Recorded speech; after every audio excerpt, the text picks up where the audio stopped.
personally, Randy, I know I need to size up with you, and when I defang the Viper, trust me, ain't gonna come from nowhere.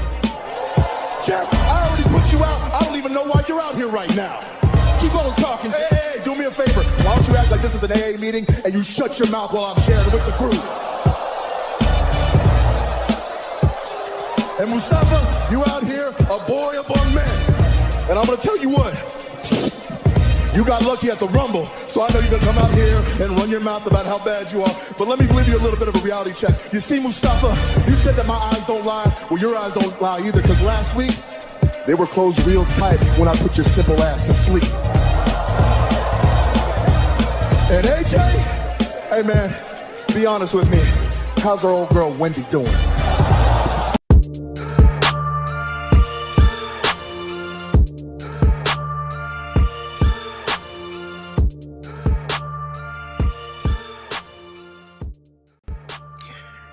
Hey, yo, welcome back to the Clark Street Wrestling Podcast. It's me, Afeez, and with me as always is Devin, wearing the stunning shades right now. We are here for the most stupendous WrestleMania prediction show. Feeling myself. I was going to say, what's going on over there, man? Tell us how you really feel. It's a joyous occasion. We are less than 2 days away from the crowning achievement of the Tribal Chief. I was going to say 2 days. It's tomorrow. Okay. We all know what time it is when it comes to Devin here. Tribal Chief Podcasting, big up in the Tribal Chief, the head of the table, Roman Reigns, foreseeing the future. That is the undisputed championship crowning achievement for Roman Reigns. John Perry, we see you. Oh, what up, Kofi? Yeah, we live, Kofi, baby. Man. We are. Yes. Live here doing predictions. Gonna have some fun here. Going over night 1 and night 2 of WrestleMania starting tomorrow. Yeah, man, it should be fun. You gonna see this live? What's going on? Yeah, I'm gonna watch it live both days. So I'm not working. Vacation too. So hey, nice. I lined this up perfect. I was strategic. What about you? Yeah, man, I will as well. I'll be able to see it live. Me and the brothers gonna hang out and just make it a thing. Both nights gonna watch WrestleMania. It should be a lot of fun. Looking forward to it. Yeah, man, this is it. It's funny because the build up to this WrestleMania, I feel like, say what you will about it. I've talked to different people about it. Hold on. Let me take these shades. I don't see how people fucking wear shades in the house or just in the club. That shit do not make sense. Hey, man. I'm going to stop. Wear my sunglasses at night. Yeah, nah. Hell nah. I'm like, this shit is distracting. Yeah. Like the build up to WrestleMania, it is what it is, and I feel like there's been stronger builds to other WrestleManias. But what I've been consistent about telling people is like, I know once WrestleMania hits, I'm going to be excited. I know that I'm going to be entertained. I'm going to enjoy myself. Yes, and there's a lot of celebrities, maybe one too many celebrity matches. Could Ricochet and Finn Balor have been on the main card? Yes. Flat out, yes. That would have been nice. But we are here, these 2 nights. And I love that they still kept the 2 nights. We talked about this last year, actually. Like, hey, they should keep this going. But will they, given, we got the crowds back and everything. Yeah. And here we are. And, yeah, man, they're keeping with it. And that the AT&T Stadium. That's right. Yeah. 100,000. That's both nights. That's a lot of butts and seats for both nights. You think they sell it out both nights? I don't know. I'm gonna be real. I'm a realist. All right, I'm a realist. I don't know. That's asking for a lot. That's tough. Ugh. That place is huge. Yeah, huge. Yeah, I don't even know what the tickets are. What if you want to go night? Is it? I'm pretty sure it's more expensive, but how? Oh, man. How much more though? How much more? It's WrestleMania. Compared to just having WrestleMania that one night, but still, that was a full-time shift. That is 7.5 hours. No, thank you, sir. That's curious, man. I'm curious about that actually, like how much that costs. Like if you wanted to go to WrestleMania both nights, like let's say last minute, you're like, you know what? Damn it, I'm getting on a plane, I'm flying out there. Like, what does that cost? Like, it's probably an arm and a leg, man. Like, I am not doing it. I'm not making that trek. I'm going to be more than happy to watch it with the family. It's going to be all good. But, damn, yeah, you're right. You're right about that. Oh, man. Hey, what's up? Half K. Yep. Watching the Hall of Fame. Yeah, that Hall of Fame is going on right now. And the Steiners, that's what's up. I'm going to catch it. I'm going to catch it. I got to see Rick Steiner's promo or just Hall of Fame speech. Come on, bro. Yeah. You cannot miss that. Will Braun Breaker be a part of the ceremony at all? Like, that's what I want to know. Like, you got to include the kid, man. I feel like give him that rub. Like, we all know what time it is. That's what's family. Up. Like, yeah, change his last name. You ain't fooling nobody. Oh man. But I do want to see Vince McMahon's speech for The Undertaker because how emotional he was even talking about how nervous he was about making that speech. I am very curious of what that speech is going to look like, because it's very few people he does that for. And for him to do that for Taker says a lot about their relationship. It's special. Yeah, so I'm really interested in seeing what that's going to be like. And that'll be a special moment. And even at WrestleMania, I'm wanting, hopefully we get this, that Undertaker does his full entrance, comes out there one more time, takes off the hat, puts it in the middle of the ring, takes off the gloves, and officially puts him down, and retires that way, or at least, says his goodbye that way. He may not do all that. They're not going to give him that typical Hall of Fame just at the entrance, introduction. Well, everybody else will, but I think Taker, they're going to do the music. In the ring. Yeah. Yeah, I agree. I concur. It's Taker. I concur, sir. You know what I'm saying? Like, even Stone Cold for his, he was out there in the ATV, and he went around the ring. I saw that recently again. I was like, oh man, like Stone Cold he was having fun for his. Like there's a lot of different entrances. Edge had his, and he was.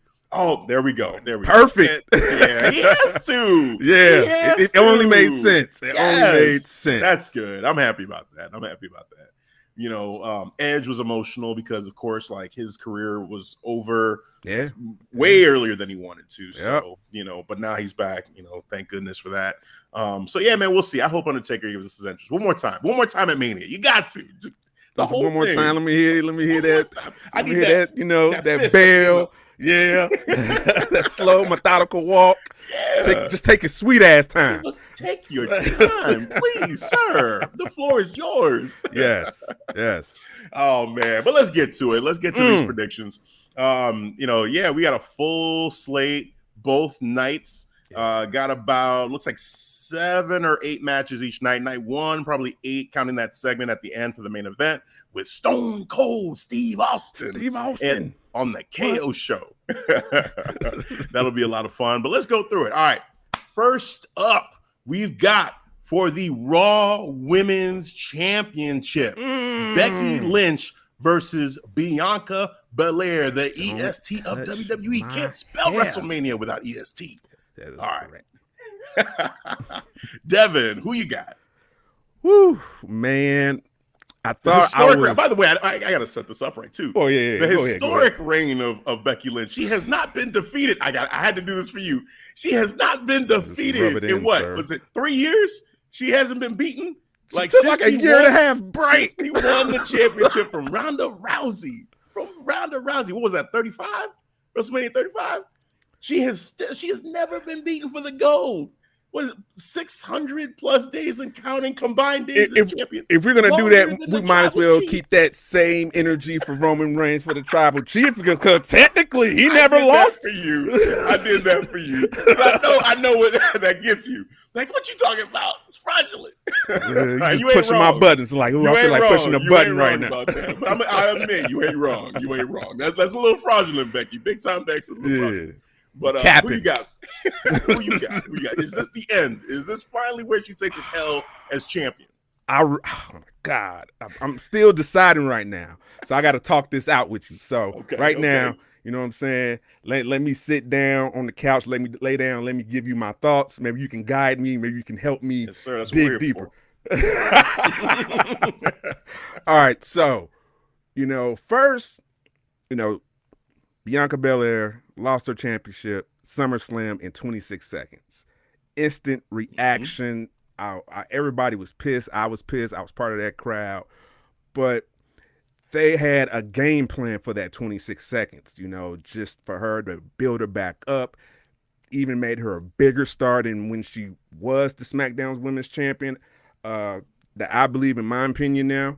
and now she's in this good story with Becky, and now it's at a boiling point because on Monday Night Raw, Becky was like this close from cutting off our hair. Like I was caught off guard by that, man. Literally, my wife is getting ready to leave or something like that. She's giving me a kiss, so I'm focused on that. And then the TV caught my attention. I'm like, what's she? I'm like, oh, yeah. Hold on, what's she doing? What? She got scissors. She about to what? Is she really about to cut her hair? Right now, right? Yeah. Right. I almost lost it. I was like, holy shit.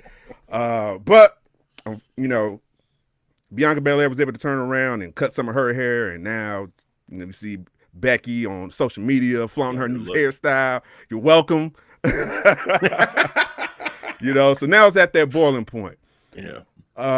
And man, just because on Monday it was really telling. I'm like, oh man, they're making it real hard for me now because I thought I'm going real clear cut, just Bianca. But that night that she cut Becky's hair and then gave her 2 KODs on top of that, I'm like, oh man, she's looking real strong. Yeah. But I'm gonna stay the course. I'm gonna keep it. Yeah. I'm gonna stay the course. All right, I'm not gonna switch. It is decided. Bianca Belair, EST. They're gonna redeem this 26 seconds. Yeah, they're gonna do it. Oh man, that was tough. That was tough. That was tough. I'm not really confident in that. I gotta be real. Just say it on my face. So full disclosure for me, this past week, I had a hard time trying to keep up with both Raw and even tonight's SmackDown. I didn't get to see all of it. I know the results, but it's interesting because, I know what had happened. I've seen the moment that it happened where she cut off a chunk of her hair, and so I feel vicariously through you too what that moment was like. But maybe not having seen it, it just makes it so much clearer for me. Like, you have a lot more to say about this than I do, because for me, it's clear it's Bianca Belair. Like, I feel wholeheartedly that they're going to make up for the 26 seconds. Now, point taken around, with WWE's 50-50 booking usually. Yeah. And so that being your final image, it's like, wow, like, are they really going to have Bianca do all that to her and then turn around and at WrestleMania she just beats her?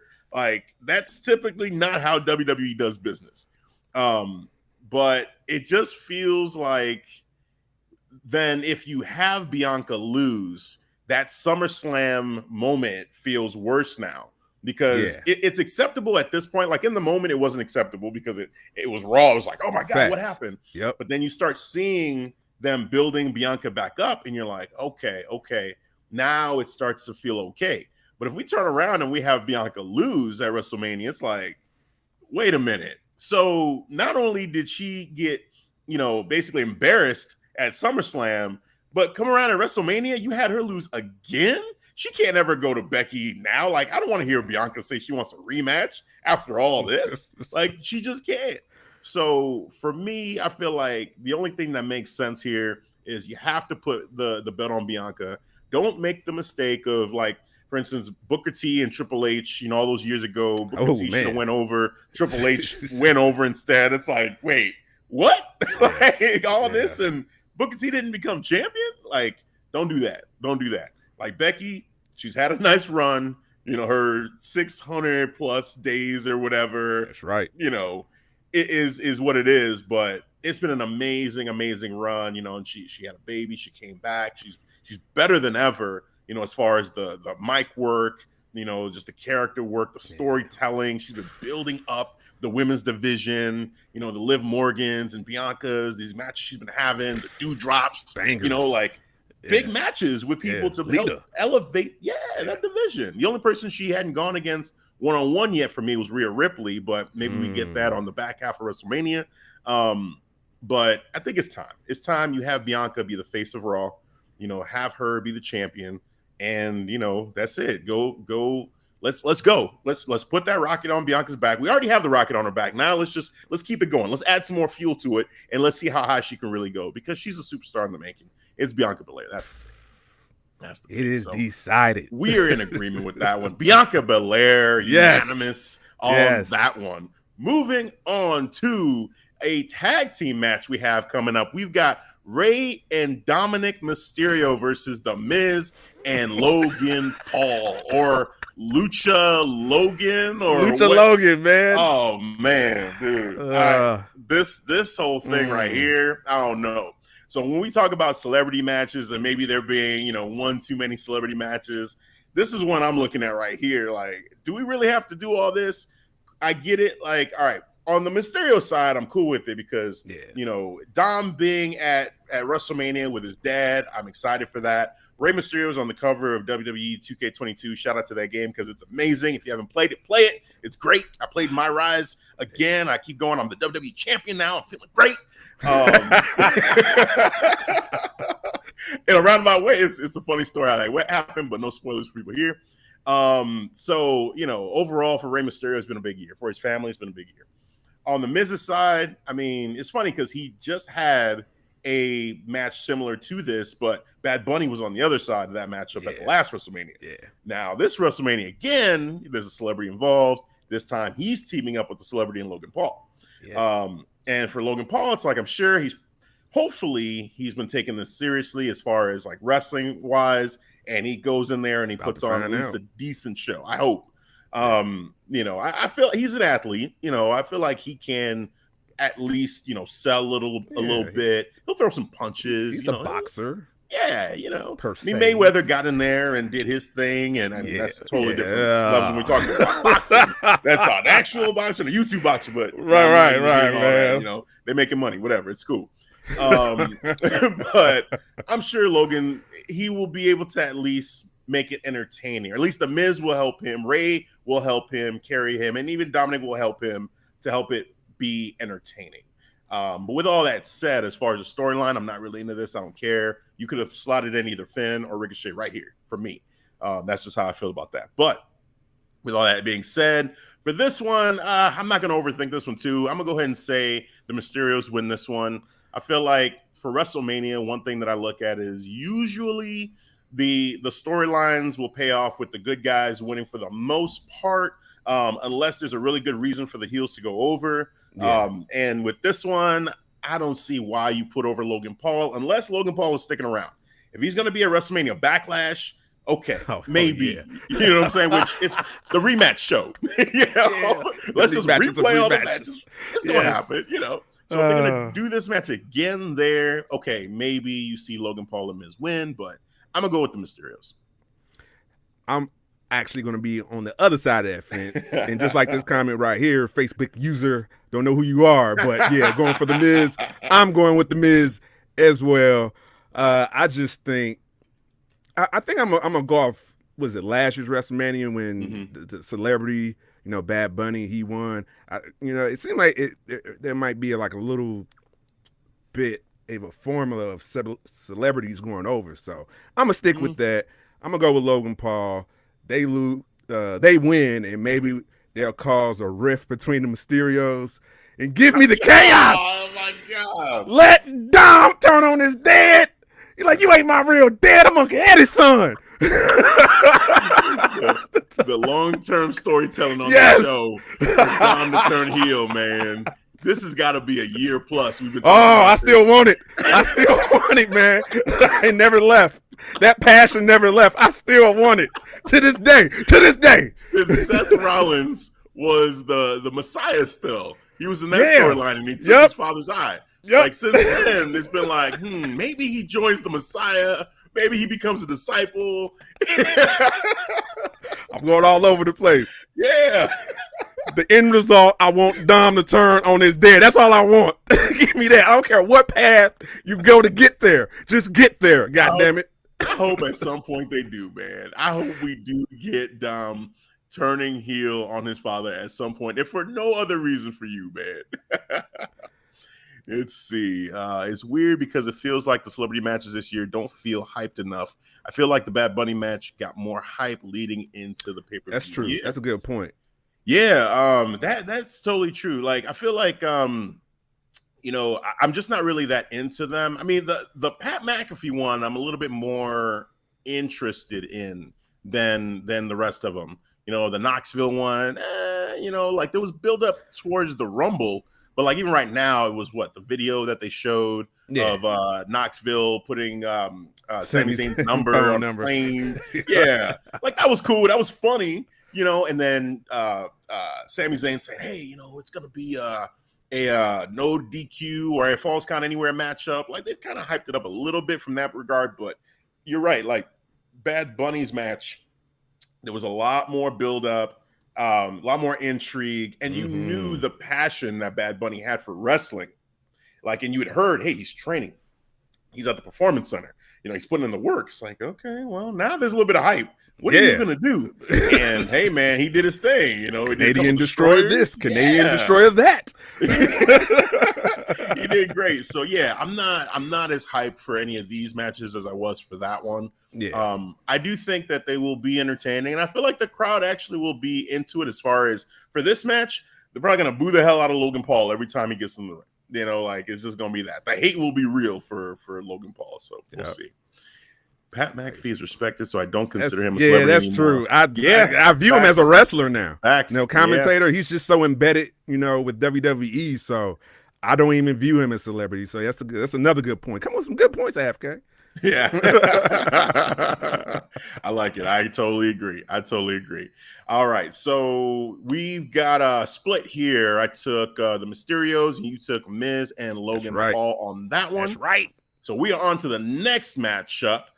We've got Drew McIntyre versus Happy Corbin with Madcap Moss, Andre the Giant Battle Royal winner. Is true. That's Madcap Moss.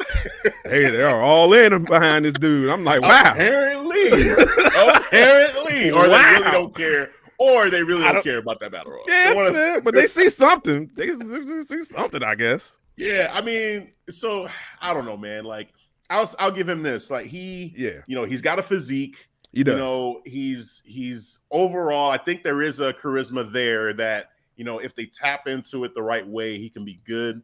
But I feel like he could just be another Corbin where, he's just not, I don't know if he's found his way. And, I just feel like they like him and we don't understand it, but there's something about him that they really gravitate towards. And that's how I feel about Corbin too. I feel like with Corbin, they just love this man.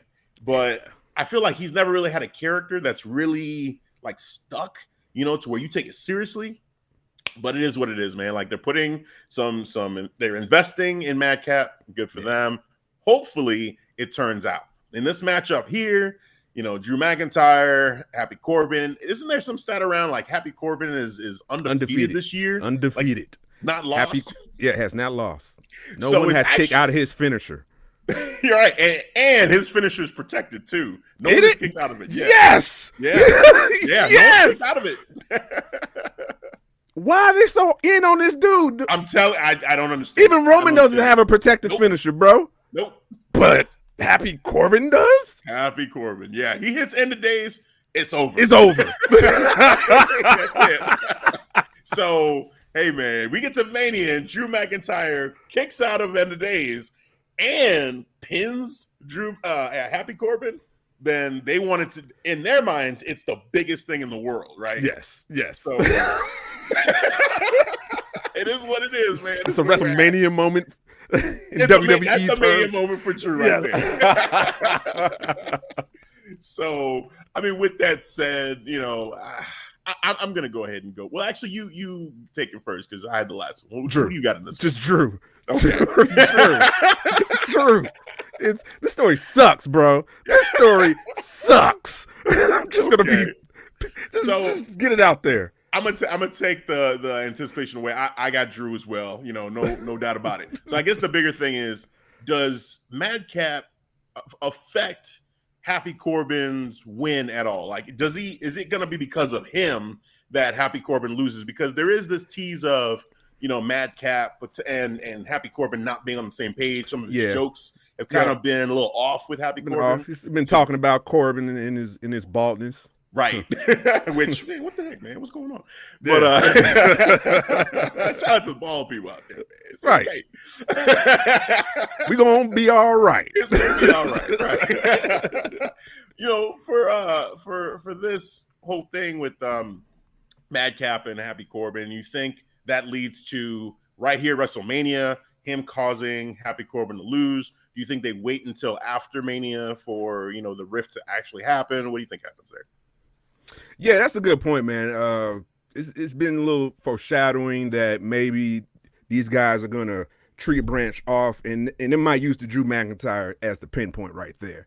So yeah, I can see that, man. It's pretty crystal clear that we'll get that, and then it'd be somewhat of a tainted loss for Corbin, somewhat of a protected. He was distracted, and then bam, Claymore out of nowhere from Drew. 1, 2, 3. All right, let's just move this right along, and then I guess if they can get us interested in a Happy Corbin Madcap Moss, I don't know. That sounds weird when you say it. It does. Hearing you say it, I was like, interested in Happy Corbin versus Madcap Moss?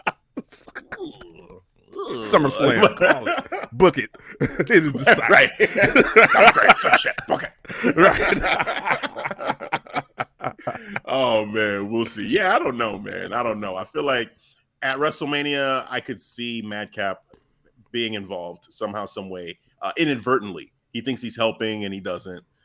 So I could see that happening. But yeah, man, overall, we'll see.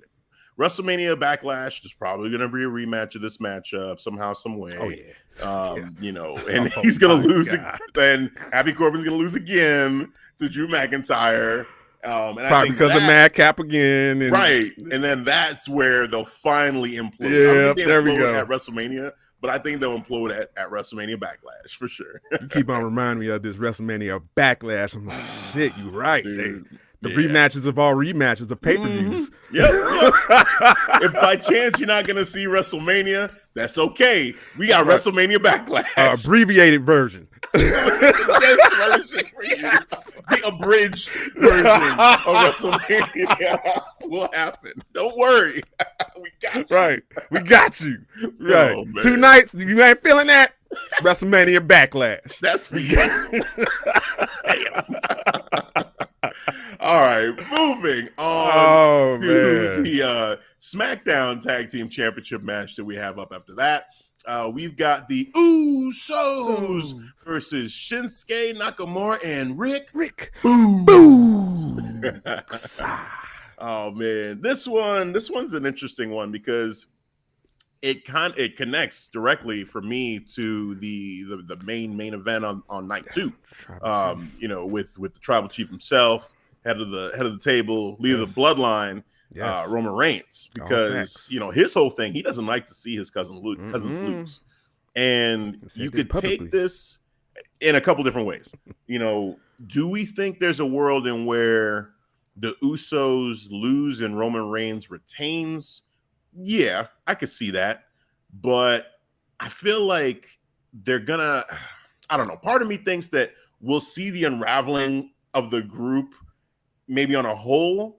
And they like, if the Usos were to lose at any point, that would be like a sign of things to come, I feel like, for Roman Reigns. So if I were to say Usos would lose this one, to me, I'm thinking, well, damn, what does that mean for Brock? Is this the night that Brock beats Roman Reigns? No. So you find it already. So it's kind of an interesting way to look at this whole thing. But for me, I feel like, even though Shinsuke and Boogs, in any other storyline, any other time, like I said, usually at WrestleMania, it's the time for the good guys to win, unless you have a really good reason for the heels to win and go over. Yeah. And I think the reason here is the bloodline is they're so over, they're so on top, and I feel like there's a right moment to do it where you really cash in on everything that they've built to, like, say, have that next team take over and be a top team and really establish the tag team division. Is WWE really thinking about the tag team division like that? I don't know. They haven't shown us that. But I mean, on the Raw side, the tag team division is looking pretty good. Yeah. So maybe they are starting to think along those lines. And in that situation, you have the Usos lose to like a top up and coming team to really put them over. Like if MSK, for instance, were to get called up, right? Having MSK beat the Usos would be like, perfect. So I'm just saying, do something like that. I feel, hey now, or even an Imperium. Let's say if you were gonna just bring up Imperium altogether, like someone like that. Just don't give it to anybody. Give the rub to the right team. So for me, cooking. I feel like we're not there. So I'm sticking with the Usos to retain. There we go. Okay. I will go with the same as well, of course. The bloodline, tribal chief, the leader of the bloodline, Usos will be going over. Only thing, a missed opportunity between these two, if they told the story a little bit longer. Like, it's cool that we got Rick Boogs and Shinsuke, but just, the Viking Raiders was not needed, actually. They was not needed. If you just basically replace the Viking Raiders with Rick Boogs and Shinsuke, then I'm cool with that. Because I'm sorry to say, that was a waste of time for the Viking Raiders. I'm not going to miss my words with that. That was a mistake. But I am enjoying the Rick Boogs and Shinsuke, especially Rick Boogs, man. He has a connection with the crowd. He come out there, he be like, hey, yo. And they respond back. I'm like, hey, I like that. You know what I'm saying? It shows that he's getting over with the crowd, and and that's what makes for a good trajectory to become a top superstar in this game. So yeah, I like that, man. So, but in the end, the Usos. Yeah, the Usos. It is decided. It is decided. All right. We're going to move on to another tag team matchup here. We've got the New Day versus Sheamus and Ridge Holland with Butch.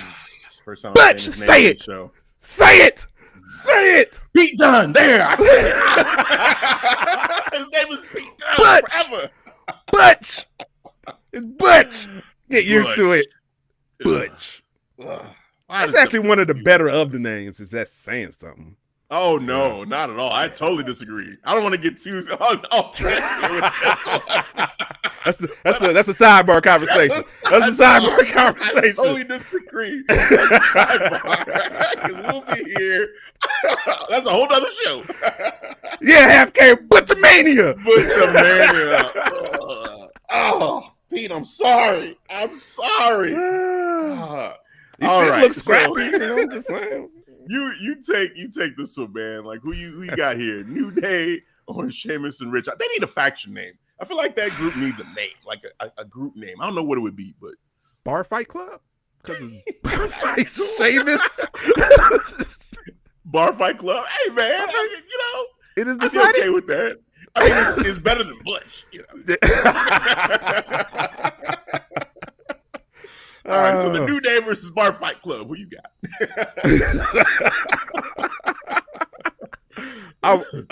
I'm gonna go with New Day. I know this was supposed to be a 6-man tag. I wish it was. Shout out to Big E. Yeah, but unfortunate. Yep.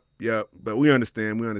Yeah. I just wish we got that. But still, we got Kofi King is he's not king anymore, right? They changed.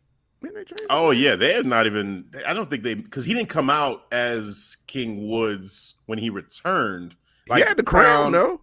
Did he? Was he wearing the crown? Yeah, he had that crown. I saw, but it wasn't. I don't think on the graphic it said King Xavier Woods. No, just said Xavier Woods. I'm like, you know what? But he won it. I'm a representative. It's King Woods. Yes, King Woods. You're right. At least for a full year, it should be King Woods. King Woods. It is decided. All right.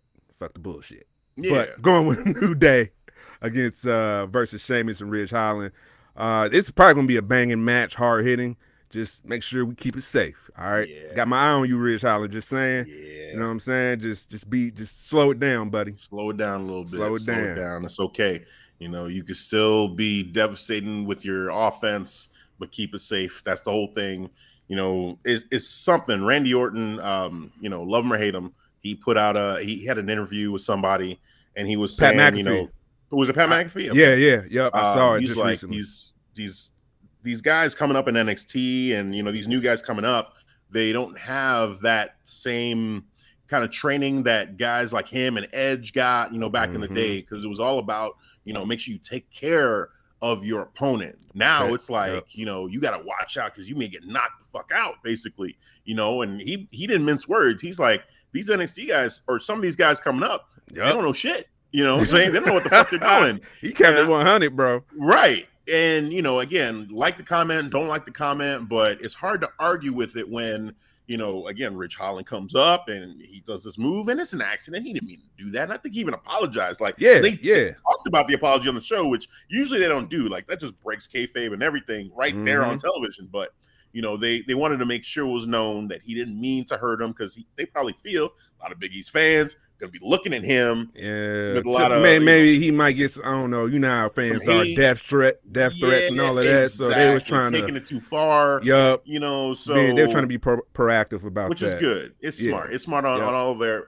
behalf. So, but to Randy's point, you know, the whole thing about being safe. I just hope that, you know, that message doesn't get lost because again, he was very blunt with it. So some people could feel a certain type of way, but I think the point is like, hey, let's protect each other. That's what it is, you know. Safe. Like you're trying to make money, I'm trying to make money, I'm trying to provide for my family, you're trying to provide for yours. Let's keep each other safe, and that way we can continue to do this for years and years and years to come. So that's all it is. So Ridge, you know, no, nothing but love, man. Just keep it safe.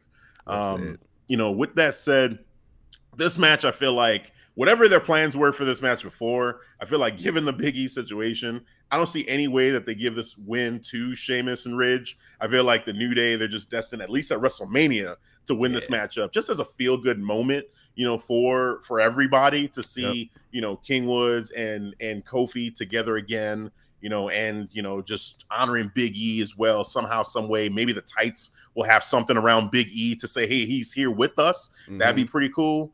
You know, maybe the audio from his part of the entrance, maybe they play that or something like that. That'd be cool.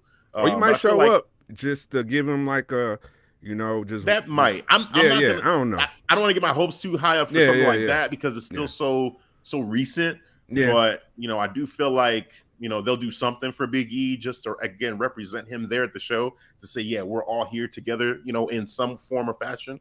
But yeah, I see it as a feel good moment. New Day wins. They beat Ridge, Sheamus, and Butch. There we go. Yeah, accept it. Done. Forever. At least I give him this. At least, you know, when they was introducing Pete Dunne, Sheamus said, you know, he like we understand that he goes by a different name, but I know him by Butch. I'm like, okay. I just think it was just a missed opportunity to use that in NXT 2.0. If you're going to take some of these vets, maybe you could have had Sheamus down there and you could have said, hey, Butch, and you would have been like, what is Butch all about? And then they would have told that story and then would just, you know, had that transition into that to the main roster. You're right. Yeah. You're and you just would have understood the name. I'm like, oh, make a lot of sense. You missed opportunity. That's a great point. That's a great point. Well said, man. I co-sign that 100%. All right. Let's keep it moving here. We've got this one's got a lot of people talking. Seth freaking Rollins is at WrestleMania. He's got a match. He went to WrestleMania. He's in WrestleMania. He was dancing on the table. Dude. He was excited. Oh man, that segment was awesome, bro. He said, "You will find out when their entrance music hits when they make their way to the ring." I said, "Oh, okay." So a lot of people have been, you know, anticipating that this is gonna be Cody Rhodes, right? Like we all are kind of in agreement. This is gonna be Cody Rhodes. Now, I think was it today or yesterday? There was some rumblings that Cody Rhodes backed out of WrestleMania, which I feel like the dirt sheets, dude, man. It's funny. It's just funny. This is why I feel like it's almost a blessing and a curse to have the dirt sheets and to have like social media and all this. Because back in the day, you know, it just would have been whatever. Like you would have had no idea of what was going on. Yeah. You know, and it's TBA, okay, like who's it gonna be? And you just start fantasy booking with your friends. But now, you know, we got social media, then they're passing fake information to the dirt sheets just to throw people off. Yeah. So now it's like, okay, some people will buy in and be like, oh no, Cody's not gonna be there. And then you hear Shane McMahon is back in WWE. It's like, oh shit. Yeah. It's gonna be Shane. Shane is gonna be the dude. Yep. And now, you know, I've been hearing on different platforms people saying, watch, Vince is gonna come out. he's gonna say, "Hey, your opponent is from a famous wrestling family," and then the music hits. Here comes the money. Money talks. Here comes the money. Money. You got him shuffling out, and that crowd losing their minds. That way. I want to see the chaos. I want to see it. You see, it's like when Brock Lesnar beat the Undertaker all over again, man. Face is like, but the wrong way. A Brock Lesnar guy, like. Oh man. So overall, man, it's interesting to just see and witness all this, but look, I truly believe it will be Cody Rhodes that shows up. I believe he's even going to have his music. He's going to have the robe. He's going to have the whole entrance. They're going to find a way to have him. The Homelander look. He's coming out. He's doing the whole thing. He's probably going to come through like a hole in the middle. Stage. In the middle. He's going to come up the middle. All the pyro. All the unlimited pyro he gets down. Yeah. Love me. Love me. Love me. Love me. Love me. Love me. It's going to happen. It's going to happen. I feel like we're going to get that. It may start with a troll, but I feel like they just have to. So for that matchup, I mean, if and when that happens with Cody Rhodes versus Seth Rollins, one, that's a hell of a WrestleMania moment. Whew. That is a banger of a match that we'd be getting. I will be just applauding and just enjoying that matchup. And for the winner of it, it's tough because I feel like we're going to get the match again at WrestleMania Backlash. But I think Cody goes over in his debut. I think he wins the matchup, and then that's it. Just like, celebrates the crowd. I don't know if we see Brandy, probably not. But I think he takes in the moment. Maybe we do. But, I feel like, yes, it's going to be Cody Rhodes going over, beating Seth freaking Rollins. And then we see the rematch at Backlash. That good old WrestleMania Backlash. Oh, man. Yeah, this is definitely going to be one of the highlight matches I'm going to be paying attention to just to see who's going to come out. But I believe with your assessment that what you said, that they're going to try to throw off the crowd. And then maybe possibly you say, McMahon, here comes the money. And I just want to see the reaction, just to see the disappointment. Yes. I want to see the anger. I want to see the rants on Twitter. See, this is the shit I'm talking about. Just let me see that negativity. Let me see it. People are going to lose their minds. Oh, they're going to go nuts. Man. Dude. They're gonna go nuts. Oh, they're gonna die. They're the losers. What up, oh, but I'm definitely going with Cody, who's gonna be coming out Homelander style and all. Yes. Through the middle of the stage. But by the way, that WrestleMania stage looks fire, bro. Like the picture didn't do it justice. Like I would say, go see the video. When they did the video, I'm like, oh, that look pretty I think tight. At this point, I'm just gonna wait. I'm just gonna wait for the show. I got you. I understand. Yeah. Yep. Be patient then. Like me, I'm like, ooh. Right. That should be a surprise, man. Yeah, I'm sure it's gonna be crazy. Yeah. But yeah, I definitely got I got Cody going over. I got Cody winning. But shout out to Seth Rollins. Oh man, he was having a ball on Twitter, just teasing the possibilities of opponents. He was putting Mustafa Ali. He put Bailey. He put Marco Stunt. He had Marco Stunt on there. I lost it. I even put it in the group me in the Facebook group. I'm like, dude, this is wild, man. Oh, that's interesting. Look at that. I wanted to be Johnny Gargano. Oh man, Phil.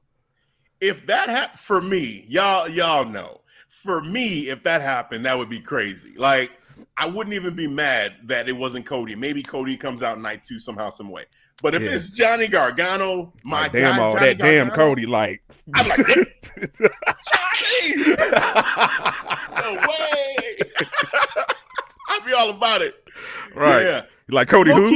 Low key. I do think there's a strong chance that Johnny Gargano goes to WWE and doesn't go to AEW.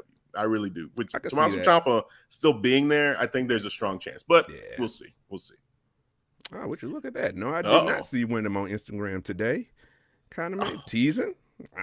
All right, Dom is bringing up some names here. If you think they would really do that, they bring the Fiend back. Oh my God, bro. And it's Seth in the feed again. Oh my God. Here we go with 35 curb stumps. Red lights. Like, man, bro. Not again. Not again. Holy shit. Fiend, no that's selling. A great call out though, man. The Fiend. Because that's another one. Like, why hasn't he shown up in AEW yet? Like, is there a chance he goes back to WWE? I mean, we'll see. That's interesting.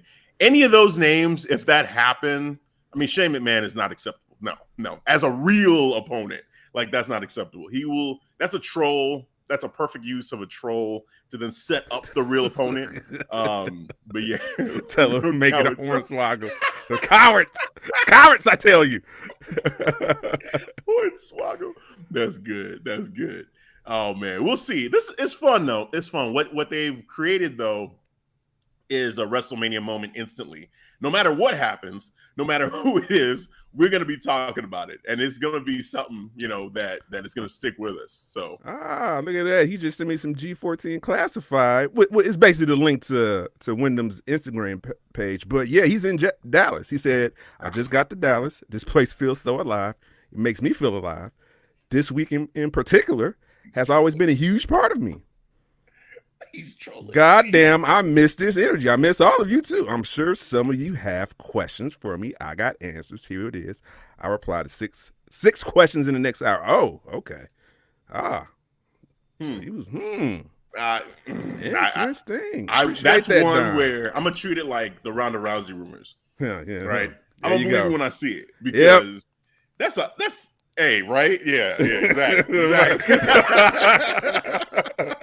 That one, man, that's a tough one. The way that he went out and it's just like, wow, after all that work he put in to then come back like that. As a fan, I would love it. As a fan, I would love to see him back. But yeah, man.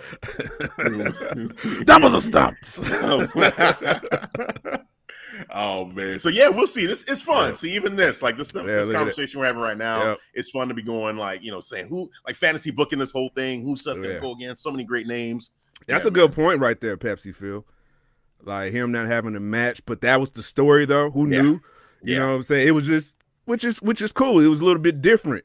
And I say that was a smart play. Because it seemed like, of course he's gonna have a match. It's Seth Rollins, But you was doubting though. You even throughout this podcast, I don't know. When they had after Elimination Chamber, I was upset because I wanted Seth to be in the main event. Yeah, I want that for him because I know how much he wants to at least do that one thing before his days are done. He wants the main event of WrestleMania. So I thought this was a perfect opportunity. The story was there, and he didn't go with it, but it's fine. Time sometimes heals all wounds, and so for me it's like, okay, and I feel like they've been doing a good job with this story, and I feel like this is huge. This is, at least they're giving him a substantial moment at WrestleMania because he's earned it. The year that this man has had, like the character work he's put in, the stories he's told, he deserves it. The evolution of his character. It reminds me of Chris Jericho. Like if he feels that it's getting stale, he'll change it up. And this is what Seth is good, and I like that, man. He's smart, man. He knows the business, and I appreciate that. Absolutely. All right, moving on to the SmackDown Women's Championship match between Charlotte Flair and Ronda Rousey. All right, for this one, I don't even remember who took the last one, but I'll take this one. I'll take this. Then I'll give you Stone Cold and KO. Your man, Stone Cold. Yeah. So with builds, we've been talking about like how some of the builds haven't been that strong. I feel like this one too. Like the buildup it's been okay. It's been all right. Like they've had some cool segments, some intense fights backstage, but it's like I don't really feel it, honestly. And that kind of brings into question even the outcome of this match, for me a little bit, because I like you with Bianca and Becky, I feel kind of similar with this one where I don't know, I'm not sure if they're gonna actually pull the trigger on Ronda Rousey being like winning this matchup right off the bat. The reason why I say that is just because I feel like it's just been treated in an odd way. Like just this whole storyline, I just feel like I don't even care much for what they're doing. So, I don't feel like any one of them has any specific momentum. I don't know what happened on SmackDown, so that may have tipped the scales a little bit. Charlotte came out and just did a promo and la da da da da da da. Yeah, like Charlie Brown. It's just there, So if they decided to have Charlotte retain somehow, and then on Backlash, WrestleMania Backlash, have Ronda Rousey win it, then who knows, man? At this point, I'm just gonna say Ronda Rousey is gonna win it because I'm gonna throw out the buildup, and I'm just gonna look at it's Ronda Rousey returning after all these years, to not main event of WrestleMania, but to at least go after a championship again. Having the match that I think Vince probably wanted in the first place when Ronda Rousey joined up with WWE. And, I just think it just makes sense, I guess, for, again, the good guy, the face winning at Mania, but nothing about the buildup makes me say, this is great, and this is the story they're telling, and this is like a great, this is a banging long-term story. So invested. I'm like, this. No. If it had been Becky, and I think that's what I'm like restraining myself to say, that, the story was Becky and Ronda. That was the story. That could have main evented this whole thing, barring Roman Reigns. You got to pay off. I think that's a catch-22, though. It's like you got to pay off Bianca, though. For that that's right. You're absolutely right. Like, just ignoring that for a second, I'm just saying it like in general, because of how that ended, with Becky and Ronda, and then Ronda came back and she's calling Becky Rebecca. It seemed like, there's still some animosity there, like what's going on. And she even felt kind of heelish, towards the fans. And even though Becky's a heel, the fans still love Becky, like she could have easily turned face against Ronda for that matchup, had Ronda be the heel, and they just have a banger of a match at WrestleMania. Yeah. But, we got Charlotte, and this is the thing, the consistent thing with Charlotte Flair is the buildups for these matches are meh, and then she gets to the ring and she has the match pay-per-view. It gets me to care about it. Awesome. Yeah, you forget about that. Right. You forget about all that. Which is that's I got to salute to that, because sometimes, some of these build up to matches, and it'll just take me out of the match too. Like I'm not feeling because the build was stupid, or was just not interesting. But that's a good point though, man. For Charlotte, the way she can pull that off, she did that with Rhea Ripley. Yep. I was like, holy shit. The story sucked, but the match was banging, man. Yeah. I think it's going to be a great match. I think it's going to be one of the top matches of the show, just because of what Charlotte brings to the table and what Ronda Rousey can bring to the table as well in ring. Story, throw that out. Just the match itself, I think it's going to be really good. I got Ronda Rousey going over. All right. Yeah. Look what Pepsi Field said. Charlotte versus Rousey. Saw that. Boo! I have had more emotion watching a Sailor Moon episode. Damn. Charlotte is trying. Oh, man. Man. Charlotte is trying. I'm even trying to pull teeth, like trying to come up with things to say about this one, because I really don't feel invested. But, I'm not going to miss my words with this. This build-up sucks. And I'm going to put most of the blame on Ronda, because I feel like she doesn't want to be there.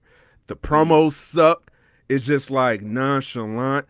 This reminds me of 2015, 2016 Brock Lesnar, man, when we just felt like he was just there to get a check, barely there defending his championship.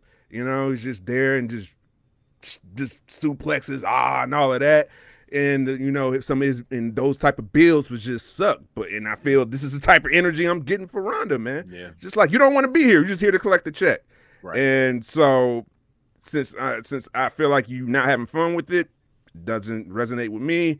And I'm like, yeah, fuck this match. But since we're doing prediction show, I gotta make a decision. I gotta make a pick. So I'm gonna go with Ronda at the end of the day to keep it. But in my heart, I prefer Charlotte to keep it. If she's gonna be more passionate about it, like I'm not keen on the idea. That's a great point. Of a nonchalant Ronda Rousey being champion for real. Yeah, that's a great point. I would almost rather Charlotte stay champion because she's more passionate. Well said. I agree. I couldn't agree more. All right, now to the main event of night one. Night one. We've got the KO show with Kevin Owens featuring none other than the returning Stone Cold Steve Austin. What? I said Stone Cold Steve Austin. What? I said Stone Cold Steve Austin. Oh, yes, man. This is yours, man. This is yours. Tell us what you feel. Bravo to KO, just owning this feud, owning this story. This is just, it reminds me of Bray Wyatt, what he had to do with the Undertaker. And actually Bray Wyatt pulled that off for, what was it, WrestleMania? What was that WrestleMania? Was it 30? I remember it being Los Angeles. Or was it no, San Fran, I believe. But maybe 30. I can look it up while you talk about it. Okay. But anyways, he's just been knocking it out of the park, just egging Stone Cold. I love how he set up the build. He did that awesome promo,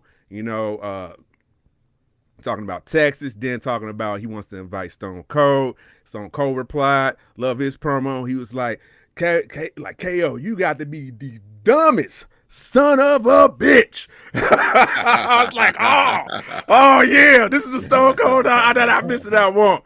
And this is what I can't wait for. Hopefully it's a match. I don't know how much Stone Cold could do, but we're not really asking for a lot because he's just naturally a brawler, so he don't really have to do a lot. Maybe those, famous Stone Cold kicks, get me in the corner of the ring, just stumping the shit out of him, flick him off. I want to see all that, and then give him a stunner, and then, the crowd go home happy. That's what I want. Nice. I think it was 31. WrestleMania 31. Oh, 30. Oh, I was way off. The heist of the century. Yeah, you're right. Yeah, yep. Wow, that's crazy. Oh my God, Triple H and Sting too that night. Oh boy, that was a mixed bag. Jeez. Looking at that, Daniel Bryan won the ladder match to become the champion. Man, that might be one I go back to see. That's crazy. Yeah, in that WrestleMania vibe. Like, let me watch a couple of old episodes of some WrestleMania. Yeah. On the Peacock. Oh man, this is gonna lead to a match. Mark my words.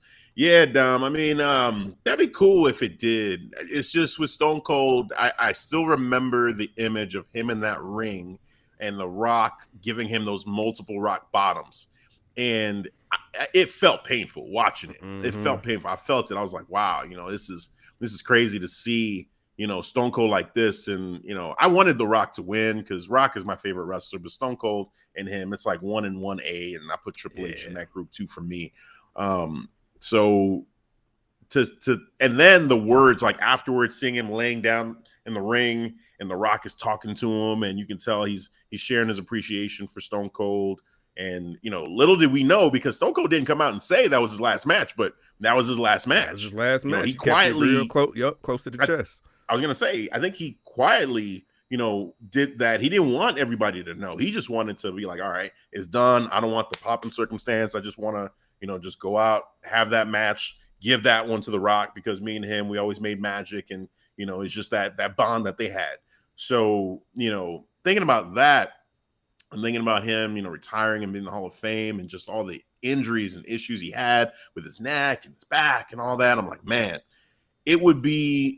I'm okay with whatever he can give me, and I think we're all in agreement with that. Yep. Like, if he can go out there and have a match, whew, my goodness, that would be amazing. But if he goes out there and it's a segment and they're just jaw jacking at each other, and then like KO tries to give him a stunner, but Stone Cold gives him a stunner, and then, maybe they get a fake 1, 2, 3, or a ref comes out and does 1, 2, 3 real quick. I'll be okay with that, because that's the respect that I have for Stone Cold, the love I have for Stone Cold. Yeah. I don't want his body. We were talking about being safe earlier, so for him, he's a little bit older now. I'm okay with whatever they can give us. Just the fact that we're going to see Stone Cold in Texas at WrestleMania is going to be amazing. As soon as I hear that glass break, I'm marking it. I'm marking the hell out. Yes. He could have just been the host, and I'd be like, cool. Like, I'm cool with this. Fair point. if he has a match, that would be amazing. And you know what? I'm with everybody else. I hope we get that. But whatever he gives us, I thank you, Stone Cold.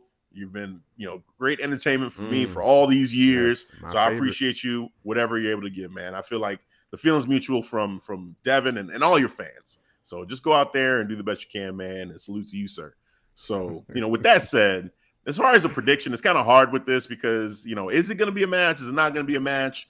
I feel like we get some semblance of a match, kind of like when The Rock came back and it was Eric Rowan. Yeah, that, it was like 5 seconds. He had a run in with, right? Yeah. So we bring a ref out and they, maybe they have a quick back and forth. He does the Luthez, thing, the jump on him, punch. We get a stunner, but then he reverses it, like KO reverses it. Yeah. Tries to hit his stunner. Stone Cold reverses into his stunner. 1, 2, 3. Give me that. I'm cool. If I get that, I'm cool. Stone Cold wins. However, whatever this is going to be, at the end of the day, I know Stone Cold's going to be on top. He's going to drink some beer. Mm-hmm. He's going to celebrate with the crowd. He might even toss KO a beer or pour some beer on him. One of those is probably going to happen. Does this lead to more matches for Stone Cold? Does this possibly? I don't think so. No, it would be amazing. He did but call him out on Monday Night Raw, like, man, I'll smash that dude. Oh, dude!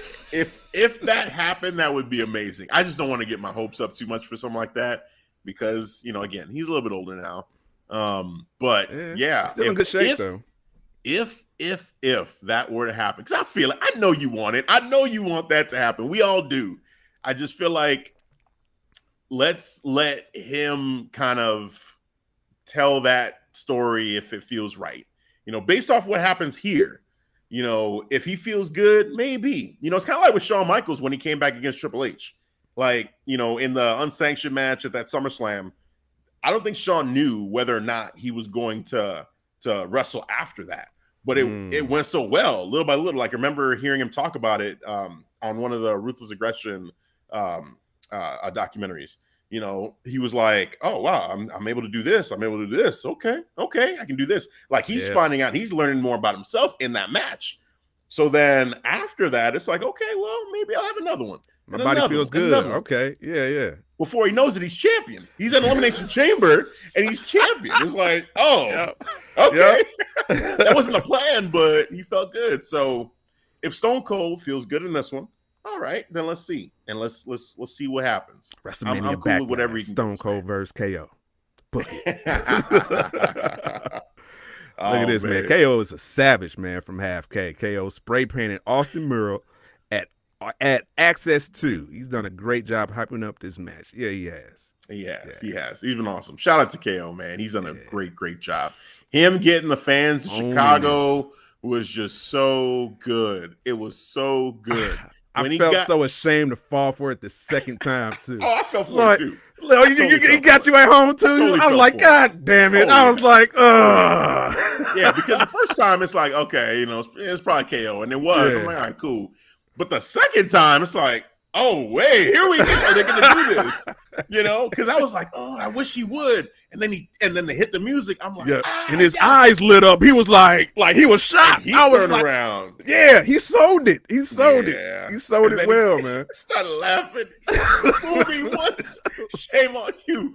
Fool me twice, still shame on you. He's having a ball.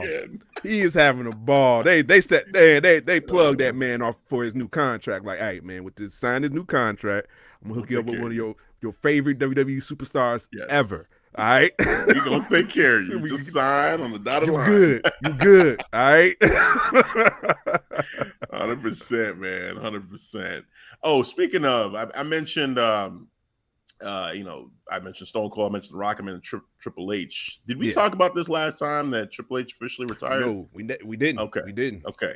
So yeah, just real quick on that. Just shout out to Triple H.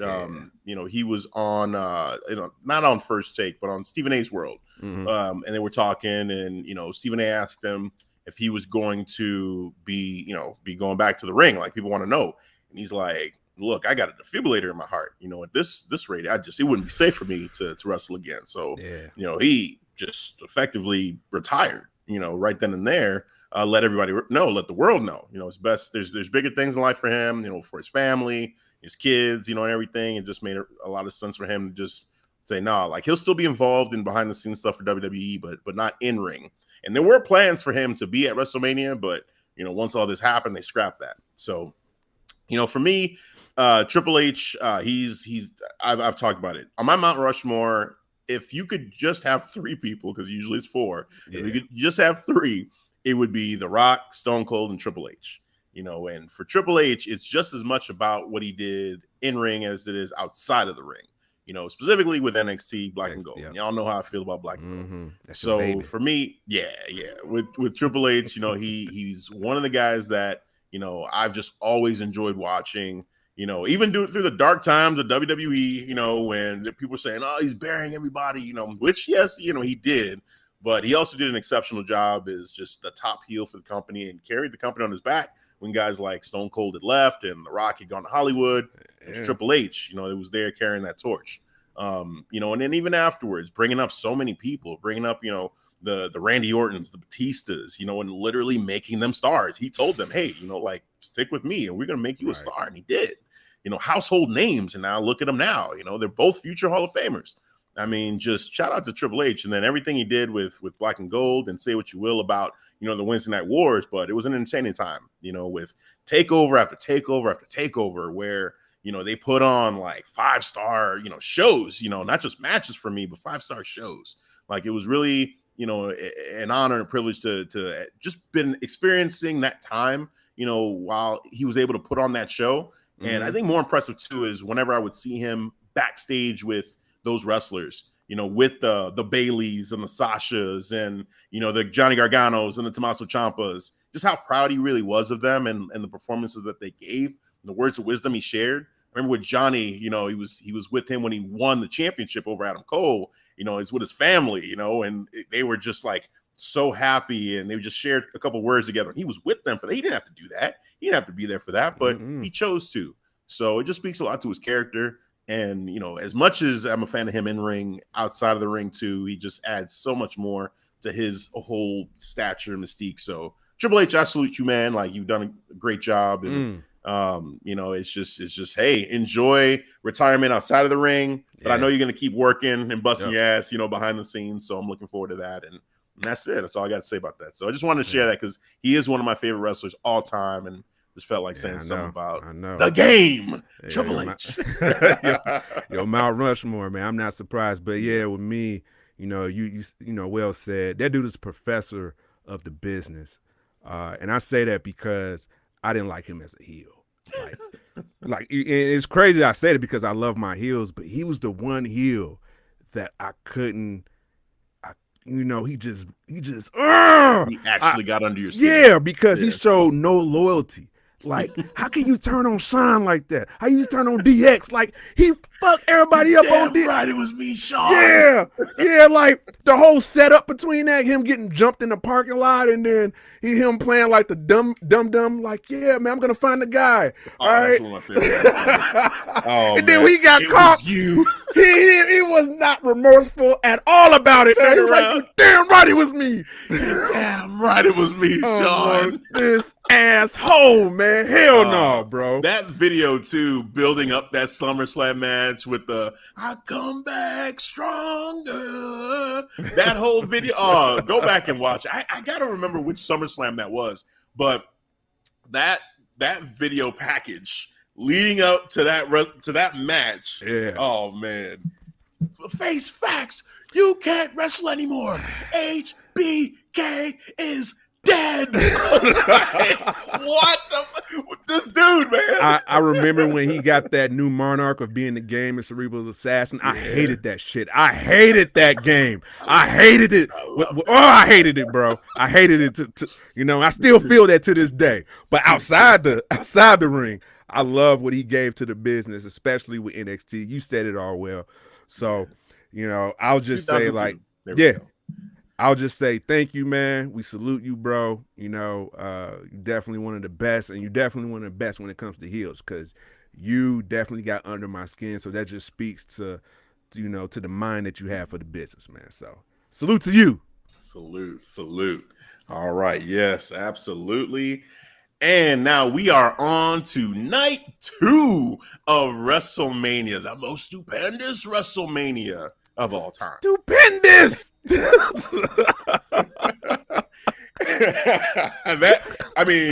that whole stupendous thing, man, it's funny. I thought I'd be more irritated with it as we were going on to WrestleMania, but it's been okay. It's been okay. I've kind of accepted it. I mean, Vince's whole thing about he loves marketing, he loves branding. How often the fact that he's like, words man, stupendous. People don't really use that word, stupendous. They don't really know. Like it's like stupendous. What is that? Like, so you're basically saying people have a very low vocabulary and don't like, and that's like why they're dumb-dumbs, right? They're all idiots. They were like, oh, stupendous. I'm so confused. What? Like, come on, Vince. It was more credit than that. But yeah, man. Hey, it's here. Wishing we could all be on the couch sipping broken skulls while this is going down. Thank you, Dom, man. That, bro. That's family right there, man. Check out the show, Top of Wrestling Talk. I'm gonna give them a shout out. That's family right there. Yes. Good ass show. Check them out, man. They're awesome. Oh man. All right. So let's get into this matchup here. First match for night 2. We have gotten a lot of names. Bear with me. Queen Zelina and Carmella versus the Boss, Sasha Banks and Naomi versus Rhea Ripley, the Nightmare, and Liv Morgan. Live for what was it? Live for brutality. Brutality. Thank you. There you go. Live for brutality. That was the name potentially for the group. And we've got Natalya and Shayna Baszler, which they don't have a name for their team. They're just Natalya and Shayna Baszler. So this is for the Women's Tag Team Championships, a fatal 4-way, 4 teams, build up, non-existent. I mean, they've had some matches, and there's been a lot of talk, but not really a build up outside the ring, though, which is Carmella, surprising for WWE. Wait, say that again? I said no, really a build up, for the 4. Between the 4 teams outside the ring, though. I said so, which is surprising to me for being WWE, because usually they like to tell stories outside the ring. It's just been matches. Yeah, it's been just straight matches. It's been very like I mean, AEW will do that where sometimes it's just literally about the matches and that's it. But here, that is interesting. They're not really much behind the scenes, short of the infighting between Zelina and Carmella. With Zelina feeling like, Carmella's more concerned about her relationship with Corey, and she's just so focused on Corey. Get a room. Right. And not caring about the SmackDown, or not caring about the tag team championships, the women's tag team championships, which, I mean, I don't know if WWE cares too much about the the women's tag team championships, the way they've been treating it, overall, but, it is what it is. But here we are. Another chance to right the ship, for the women's tag team division.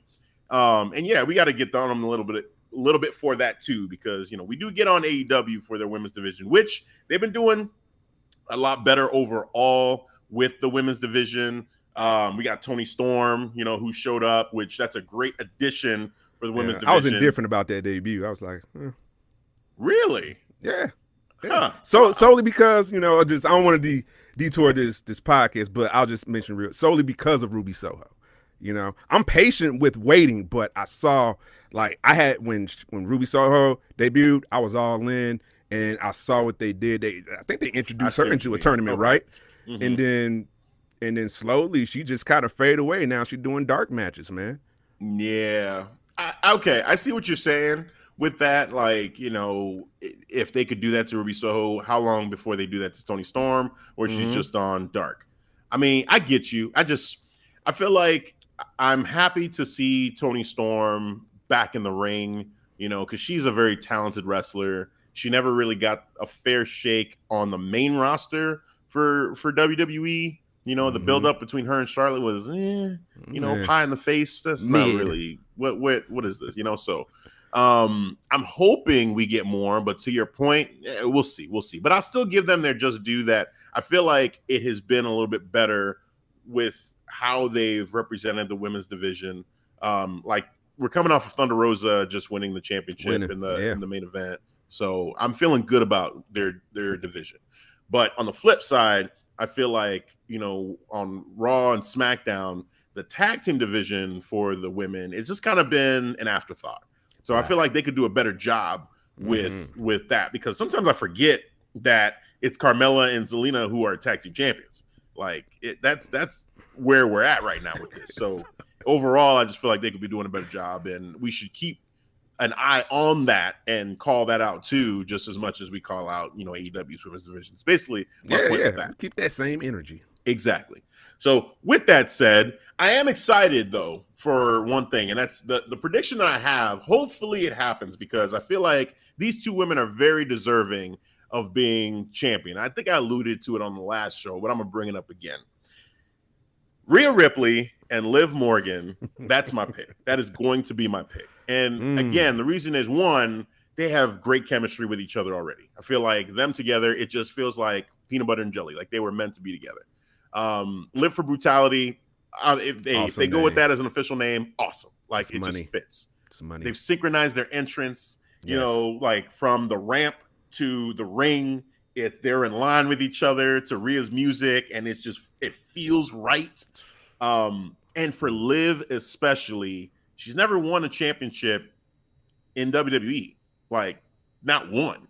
Of everyone here, she's the only one that's never won a championship in WWE. Yep. NXT, WWE, she's never won a championship.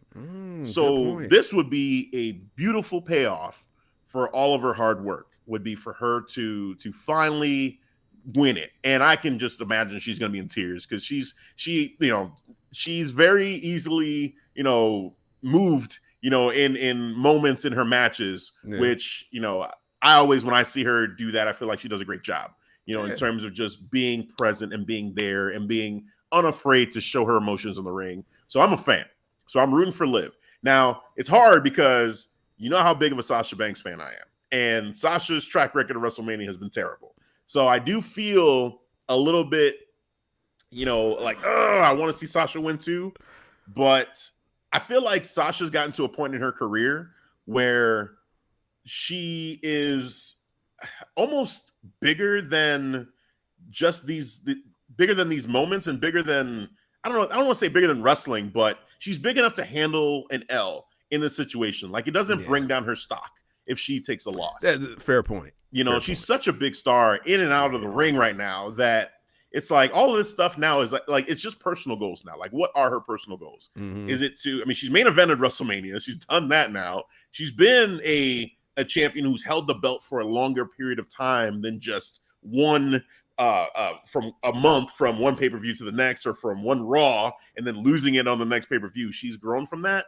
So I feel like I've accepted that, hey, Sasha is a star, a superstar of the highest caliber, and a loss doesn't affect her as much as it would have in the past. So I'm okay with the loss.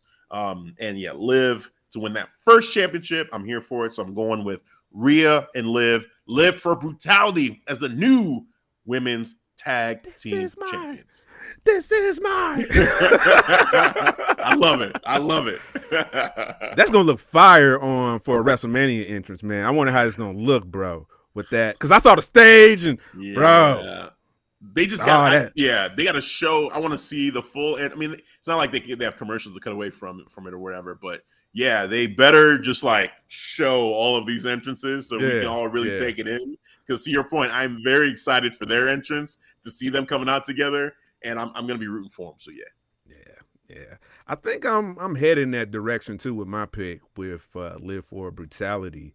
Probably solely based off what I saw on SmackDown tonight, especially with Sasha, Naomi and Sasha going over. I'm like, just give her an early win, make them look strong going into WrestleMania, because they're taking the L. They're taking the L. It's gonna happen, unfortunately. But that's a good point though. She's at that space when Rock started tapping into Hollywood. That first go around. Yeah. And I think she's in that space that, she could take L's just kind of above she doesn't need a belt anymore. Yeah. So, just her and whoever she feud with should be good enough. So maybe this can branch off, and because face Sasha's cool, but hell no. Give me heel Sasha Banks. Give me the boss. Turn on Naomi. Yes. She's the typical prototypical face. They have a good dynamic. Just break that shit up and have a feud between them. Maybe going into SummerSlam. I'm fantasy booking, but maybe that can happen. I'd rather have that because that's her natural character for Sasha Banks. She's a heel. And by the way, she did a phenomenal job in that Evil episode when they did on Peacock and when they highlighted Sasha and they just breaking down, why she loved the bad guy and she was influenced by Eddie Guerrero. And, and showing that clip. I spoke about it on the podcast before. Like, she's so evil because she made that little girl cry. Iggy or Izzy. Is it Izzy or Iggy? Izzy. And she just goes in the crowd, because she's the biggest Bailey fan. Takes the headband, crying in tears. Yeah. Her dad is consoling her, got it holding up. It's going to be okay. And I'm like, what is going on? Bro, that's so evil. But I love it, though. I was like, this is the chaos. It was great. That's Sasha at the best. Yeah. But I think that's a fair point you said about it's Liv for Brutality that Liv, she never got any belts. Everybody else been a champion or a tag team champion on the main roster in some form of fashion. So let go with Liv for Brutality. I think that's the money team. It seemed like they have some momentum heading into into WrestleMania. They have that organic relationship that you can see. Rhea's, feeling it. Liv is all in. Shout out to Rhea. She had an interesting pin on Queen Zelina on Monday. Like, she feeling these pins the way she balls them up. Had her legs all the way like touching the mat. I'm like, that's interesting. She was just pinning her. I'm like, okay, good for you. Oh man, get a little ratings bump there. Yeah. I'm like, interesting. Oh man. Yeah. Nah, I feel you on that, man. I mean, yeah, it's I'm just anticipating the moment Liv Morgan finally gets to call herself a champion and then just holds that belt up high, and that'll be great. That's what I'm rooting for more than anything. Zelina got it. If not for this championship reign, Zelina would have been the one. Also, well, it would have been two of them. But, Zelina right now is walking in as champion and getting to walk into WrestleMania as champion and as queen. Like, that's cool. Like, I shout out to her because I feel like she's been through a lot, getting released from the company. And then, her husband is no longer in the company. Now she's back and she's getting this moment. So I think that's cool.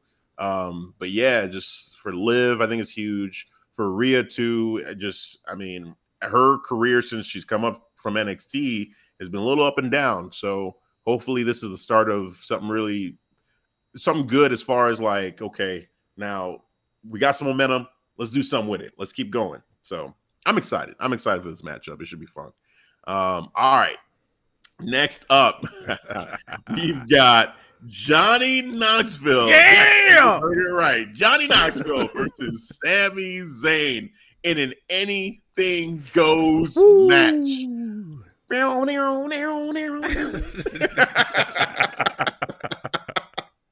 Oh man. Well, let's see what's going to happen here. Devin, you take this one, man. Who you got?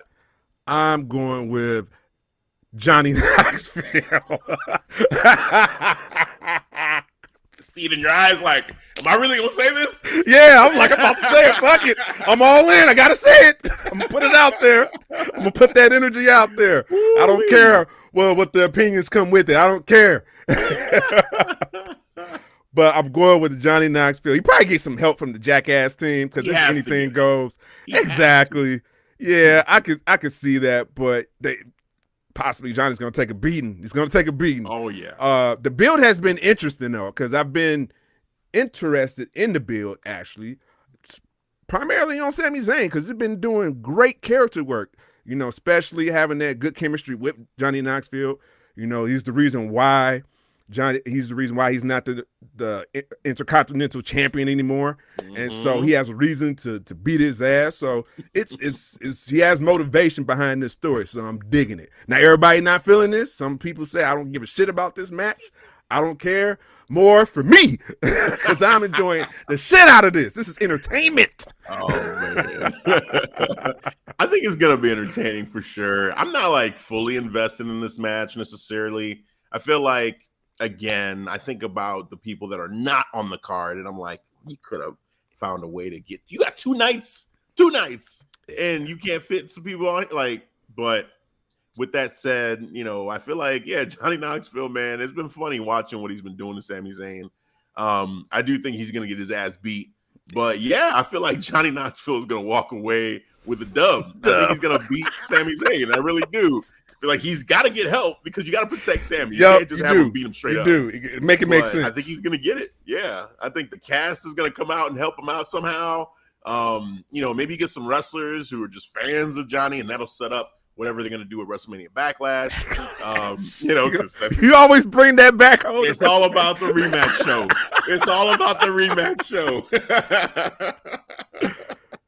Because we're not going to get this again. I feel like that won't happen. We won't get a rematch of this. But whoever's involved or whoever pisses off Sami around this, whatever happens in this matchup, that'll be his opponent coming up. But yeah, man, I feel like it's going to be Johnny, and it'll be a fun match. I think it's going to be entertaining one way or another. Now, what I am interested in, this next matchup here, it's celebrity again. Well, not complete celebrity anymore because Pat McAfee is a part of the fam. He's a WWE family member now. He's part of the universe. Yes. It is Pat McAfee versus Austin Theory. Yeah, man. I mean, it was brought up earlier on in the show. Like, at this point, Pat McAfee, he's put in the work. We saw what he did in NXT, which, for both of us, it was tough at first to really be able to accept that. Good build up, but man, I was uber pissed of the result. Uber pissed. Like, he lost, but it was like, the fuck? Way too much offense, it felt like, for Adam Cole. Adam Cole, at that time, arguably the greatest NXT champion ever. And Pat McAfee's doing all this? I don't know. What's going on? So I think it was around that time you started to come off of Adam Cole a little bit. Like, I don't know. I did. That was or writing checks your ass can't cash. I remember you were saying. Yeah, I was like, I'm gonna keep that same energy I had for Finn Balor. I'm gonna transfer it to Adam Cole now, bro. Because man, talking a lot of shit and ain't getting it done. Nope. There's way too much offense. But what was undeniable was the man's been training. The man loves wrestling. He has a ring. In his like, he's built a ring for himself in his house, that he's had for years. Like, this isn't just happened for NXT, for WWE. Like, he's had this. So shout out to him, man. Like, he truly, truly loves the business, and this was a dream for him. So now he gets to compete on the grandest stage of them all against Austin Theory, the protege of Vince McMahon. I mean, this picture of Austin Theory too is kind of wild. Like, I don't even know. Like, his eyes just seem like what is going on? Like, he got like a model face. Like, like the pouty face, man. Channing Tatum looking over here, man. Yeah. What's up with that, man? What is this? Yeah, what's up with these guys is with the pouty face? You got Wardlow, just pouty face, Hook, pouty face in the corner. Blue Steel over here, man. Oh man, Zoolander reference there. For y'all that don't know, I don't know if that was like too old or whatever, but that Blue Steel, you gotta do the duck face.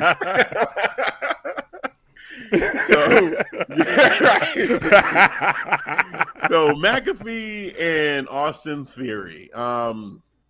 Gosh, man, this is interesting as far as a prediction.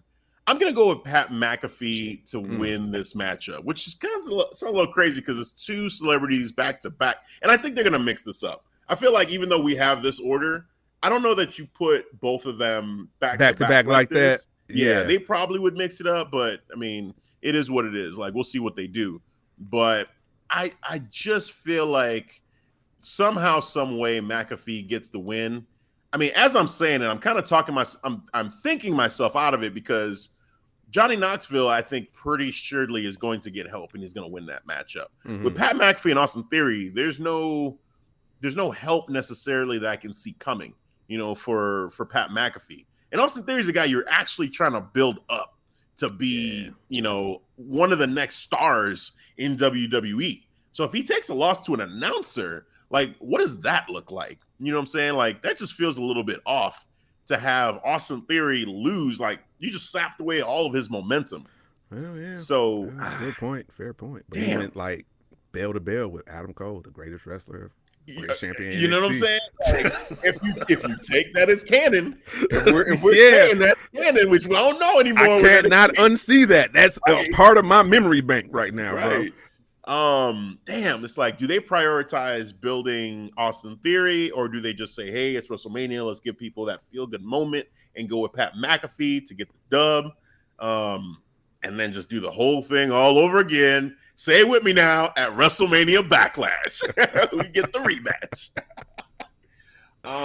Gosh, man. You know what? I'm just going to go with my heart here. I feel like Pat McAfee gets the win, but I'm saying that with a little bit of like doubt, because Austin Theory is the guy we should be building.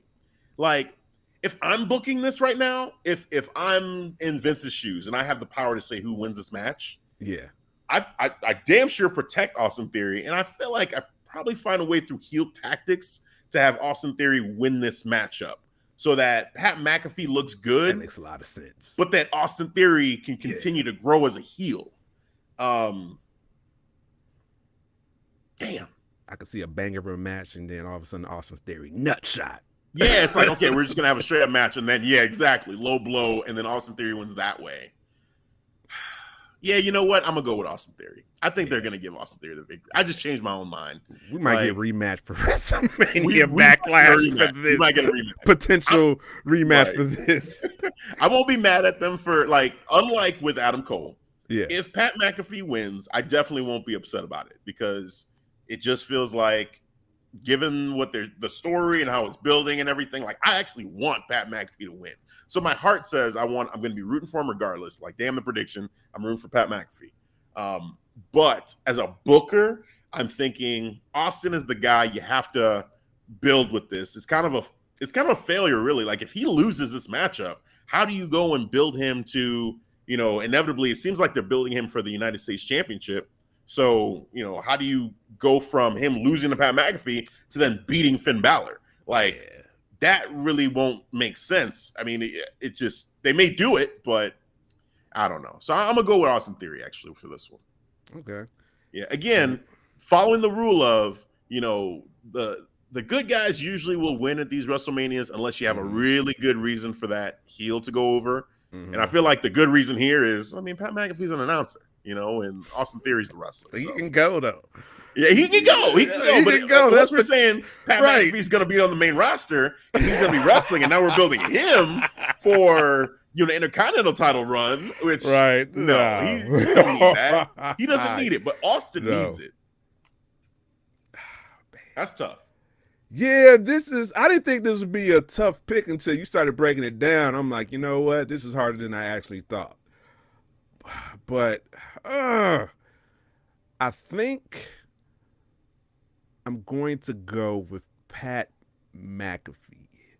Just the story they've been telling that Pat wants to get his hands on Austin Theory. Absolutely. Yeah. All right. And they need to, and that's the story they've been telling. Like, if we saw tonight's SmackDown, this was actually kind of funny. So, Rick Boogs comes out, and then he's getting ready to introduce Shinsuke. And what does Pat does? He gets on the top of the announce table, does his thing. He's dancing. So Austin Theory hops the barricade. Opportunity. Just swipes him under his legs. Pat McAfee falls. I'm like, oh, shit. He caught him lacking. Takes off running. Pat McAfee chasing his ass. You know what I'm saying? They cut to the hallway. You see Austin Theory heads into Vince McMahon's office. All right. And then Pat McAfee was like, oh, shit. So he's like, okay. He's like, don't want to go in there. Starts to walk off. Then he thinks about it like, nah. Kicks the door in. Vince comes out. What are you doing? What are you doing? You're supposed to be a professional. You want to lose your match? And then Austin Theory right behind Vince McMahon. Just with the I can imagine it. Yeah, dude, just showing the gestures. Just, what you gonna do now? Got my daddy on you now. Right. Oh, so yeah. So I that was funny as hell, bro. Just him, they're basically playing tag in the arena, but it was funny as hell. So based off of that, man, Yeah, I'm gonna stick with Pat McAfee. that's Going cool. over That's Austin. cool. I'm rooting for him, man. Possible I'm rooting for Pat rematch, McAfee. WrestleMania Backlash. Yeah, It is decided. I can see that. Then Austin Theory gets that win back. That's true. I'm gonna stick with Austin Theory because I feel like, again, that's the guy you're trying to build. So I think long term, the better win, the more important win is for Austin Theory, so that they can actually start to move this guy's stock up. Yeah. But the story that they're telling, the way they've told it, I can understand, because that was my initial thought too, was Pat McAfee, until I started going over it. I'm like, ugh, if I were booking this, how would I do it? And but we'll see. We'll see what they do. Yeah, that was harder than I thought it would be. I didn't think we were going to be spending that much time on that match. Of all the matches here. But let's keep going, man. We've got the triple threat tag team matchup for the Raw Tag Team Championships. It's going to be RK Bro defending against the Street Profits, defending against or versus Alpha Academy. Shush! Thank you. Oh, man. So why don't you take this one, man? Who you got in this? Man, bro, this is gonna be a banging of a match. It's actually a story for a tag team, which I can't remember the last time we actually had something this strong. Shout out to the tag team division of Raw. Yes, man, just doing good work. Street Profits are on activated on site mode right now. Like on site, we're beating your ass on site. Y'all gonna get this work. And then Alpha Academy just doing great character work, putting on banging matches too. But I'm going to go with Alpha Academy. Ooh. I'm going to go with Shush. Thank you. That is a money team. They're all in on the Shush. It's part of their entrance now. They got the shirts out. Yep. Let them win. Let them win at WrestleMania. It'll be a good look. It'll probably they'll get all types of momentum, and then maybe we'll get a rematch between the Street Profits or RK Bro. We don't know. Definitely gonna be a rematch of this match. Yeah, this is definitely yes. If I can call 100%. It this match right here for WrestleMania Backlash. Yep, it's happening. It's happening. Okay, it's gonna happen. Yep. But I got Alpha Academy, man. Damn, what's crazy? I was thinking of Street Profits this whole time, but as we're like talking, I'm like, man, Alpha Academy, bro. They just doing great work. The marketing machine is behind them too. So I gotta go with Alpha Academy. I feel you. It's interesting. I want the Street Profits to win. I really do. I want them to win this so bad. I feel like they're putting in the work. It's fun to watch what they're doing right now. I mean, man, it's tough. And then RK Bro, they've done a great job. It's such a surprise how tag team strong that tag team is. Mm-hmm. And Alpha Academy too, man. Like just everything Chad Gable's doing right now, like his mic work is great, and Otis is putting in work. Like this is a great match. I'm excited for this matchup. I mean, low key, this is one of the my most anticipated matches of this WrestleMania because of just how great all these guys are. And it's going to be a fun match. It's going to be stupendous. Thank you. That's the word. Gosh, who am I going to pick? This is tough. You're still trying to figure that out. Wow. I'm still trying to figure it out. I don't know. I don't know. And I know there's going to be a rematch, so I'm like, Alpha Academy, Street Profits. I am going to go with RK Bro to win this match and retain. Retaining? I'm going to take him to retain. Wow. I think we're going to get the rematch, and I think one of these two teams will beat them at WrestleMania Backlash. But I think we're going to get RK Bro retaining. My gut is telling me RK Bro is going to win this match and retain. I heard no confidence in that pick. After Mania. I heard no confidence in that pick. No, none. She was like, RK Bro. I keep it real all the time, man. Like, as I'm talking, I'm figuring it out. And literally, I came into it thinking Street Profits, like you said, because I just want Street Profits to win because I love those guys and I love that they're trying this new attitude and it fits them. It feels good on them. Alpha Academy's just done such great work too, and I was kind of sad when they lost the tag team championships. Man, I was like, man, I wish they could have had a longer reign. So it wouldn't surprise me. It would not shock me if they got it right back. But I just feel like RK Bro, they just recently won them back. They did. And, I can just see them winning it again and just continuing on a little bit longer. At least I think it's going to end at WrestleMania Backlash. That's what my gut is telling me. That I can see this rematch happening, and I feel like it ends there. They lose, and then Riddle, I think, turns on Randy. I think that's what's going to end up happening. That Riddle's going to be the one to turn heel and turn on Randy, shock everybody. Randy is going to be just devastated. His friend just turned on him. Yeah. Even mentioned that on the Pat McAfee show. Like, he's legit friends with Matt Riddle. Yeah. Yeah. So, yeah, just the simple fact that I think this is going to continue on. I think the best way to potentially have it continue on, especially since RK Bro just won the titles back, would be for them to retain. And then maybe at that point, the Street Profits end up winning at WrestleMania Backlash. We'll see, man. It's tough because I want Alpha Academy to get those titles back too. But somebody's got to lose. Just rock with me then, man. I made the pick. I made the tough choice. No, I know. And I respect it. And I like the pick a lot. Believe me. This is what's so great about this match is I won't be mad at any of these teams winning. Damn good point, bro. Damn good point. I'm not upset with the result, whichever way they want to go with. Exactly. Damn good point. They could pick any of these three teams and I'll be happy. I'll be like, yeah, I could see why you did it. It makes sense. The story is there for them, for all of them, for all three. So shout out to WWE on this one for sure. Like I said, the tag team division on Raw right now is on fire. So it's going to be great. I'm going to stick with RK Bro. You got Alpha Academy. Let's go. But wait, who are the winners here? We, the fans, are the winners of this one. Yes. Because this is going to be a great match. Banging match. Stupendous. Yes.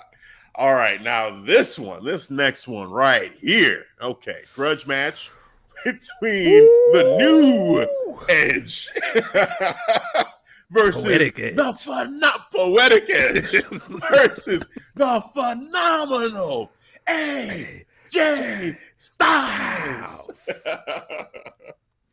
Oh, man. Dog. Edge don't want none. Edge don't want none. That's what I'm going to say right now. Edge don't want none. Edge want all the smoke now. Nope. You don't want this. All the smoke, my guy.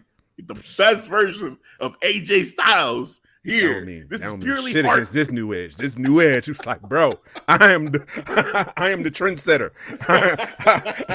I'm cast judgment around here. I'm the benchmark, bro. He's feeling himself. He's feeling himself. I'm excited for his entrance at WrestleMania. I got to tell you. Edge just doing his entrance, this full new entrance, this new music and everything. I want to see what he does. Does he add a little bit more to it? Because he's going to be in his gear now for this one. Like, it's going to be interesting. We have that rated R superstar jacket. Because he's not really the rated R. Yeah, right. You're right. He's got to do something different. Yeah. Ooh. So his entrance is gonna be nice. Get me giddy a little bit to think about that. Wow, I did not think about that either. Yeah, you're right. Yes, you're gonna get a new entrance. Yep. So hey, man. So you take this one, man. Who you got, Edge or AJ Styles? I'm going with Edge, man. I'm feeling this Edge. You know I love my heels, but AJ Styles is my guy. Yeah. But man, that promo Edge did at the table, he had that little that scale right there, letting them know that AJ Styles, like, man, I'm gonna give you your chops, man. I awoken something in you, but same thing you did with me though, And he was saying like, he's like, I'm gonna keep ascending. You're gonna stay where you at, sir. I was like, wow, yes, he is. You sold me, sir. You fucking sold me. Right. The benchmark Edge, and I'm feeling this new blue filter Edge, as you dubbed it, poetic Edge, as I dubbed it. Go with Edge over AJ Styles. It's gonna be maybe potential match of the night. We never know. We still gotta go with my tribal chief. We'll see. But it is decided. Edge.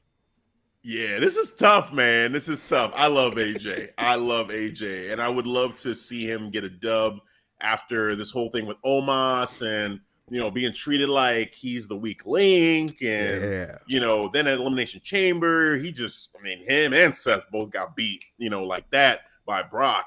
And now, the matchup with Edge is a dream match. Everybody's been waiting for this, and Edge, used the chair, takes him out. Brilliant. I was confused a little bit because he was, he's such a face and, but I like that they didn't go, it could have worked, but I feel like it's stronger when it's a heel versus a face and you've got the animosity going there for these two guys now. I think it's going to be an intense matchup. I'm going to be rooting for AJ Styles. Okay. So when it comes to who I root for, damn the predictions, I root for who I root for. Rooting for him. But I think story-wise, the way that they've been telling this story and the way that we have a new Edge, like we have a brand new version of this character. Yes. I feel like it would feel weird to see this character lose in his first official match, and it's at WrestleMania, but this is like a brand new version of this character that we're seeing, and so because of that, I feel like story-wise, it makes more sense for Edge by heel tactics, whatever means necessary. He finds a way to win, passes judgment on AJ Styles, gets the dub.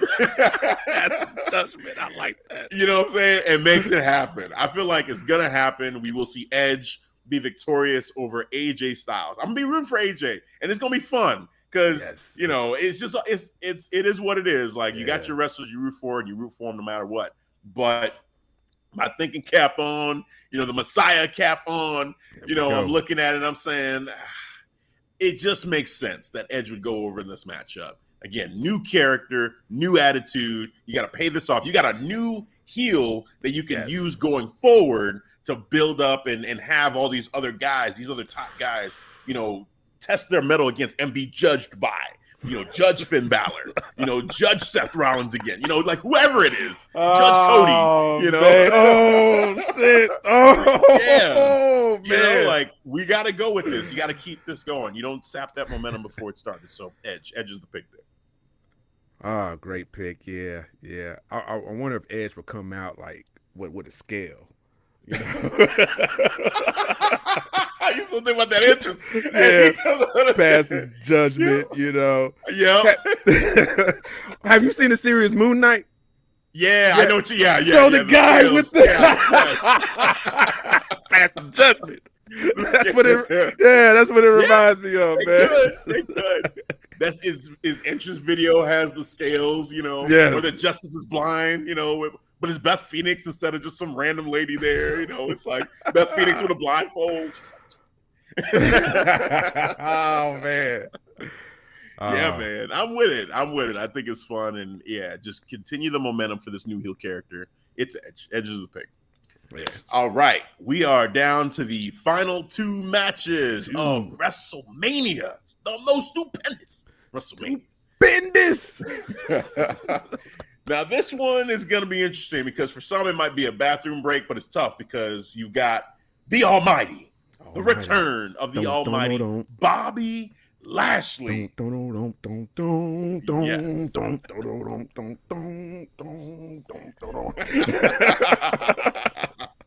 Versus Omos. Yeah. That's it's really nothing that's all I got to do. It's real simple.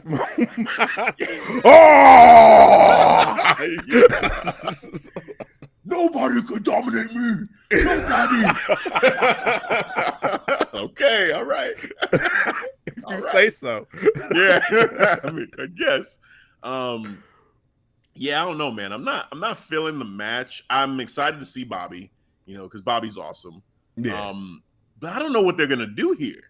Like so there's really been no build. It's just been, Omos beat the hell out of people. He beat the Viking Raiders. Okay, I guess we're doing that. Watch them. Right. And then, he said that he's like, hey, nobody can beat me, no one can dominate me. Then out came Bobby Lashley. He threw him out the ring, and then he pointed the sign, and that was it.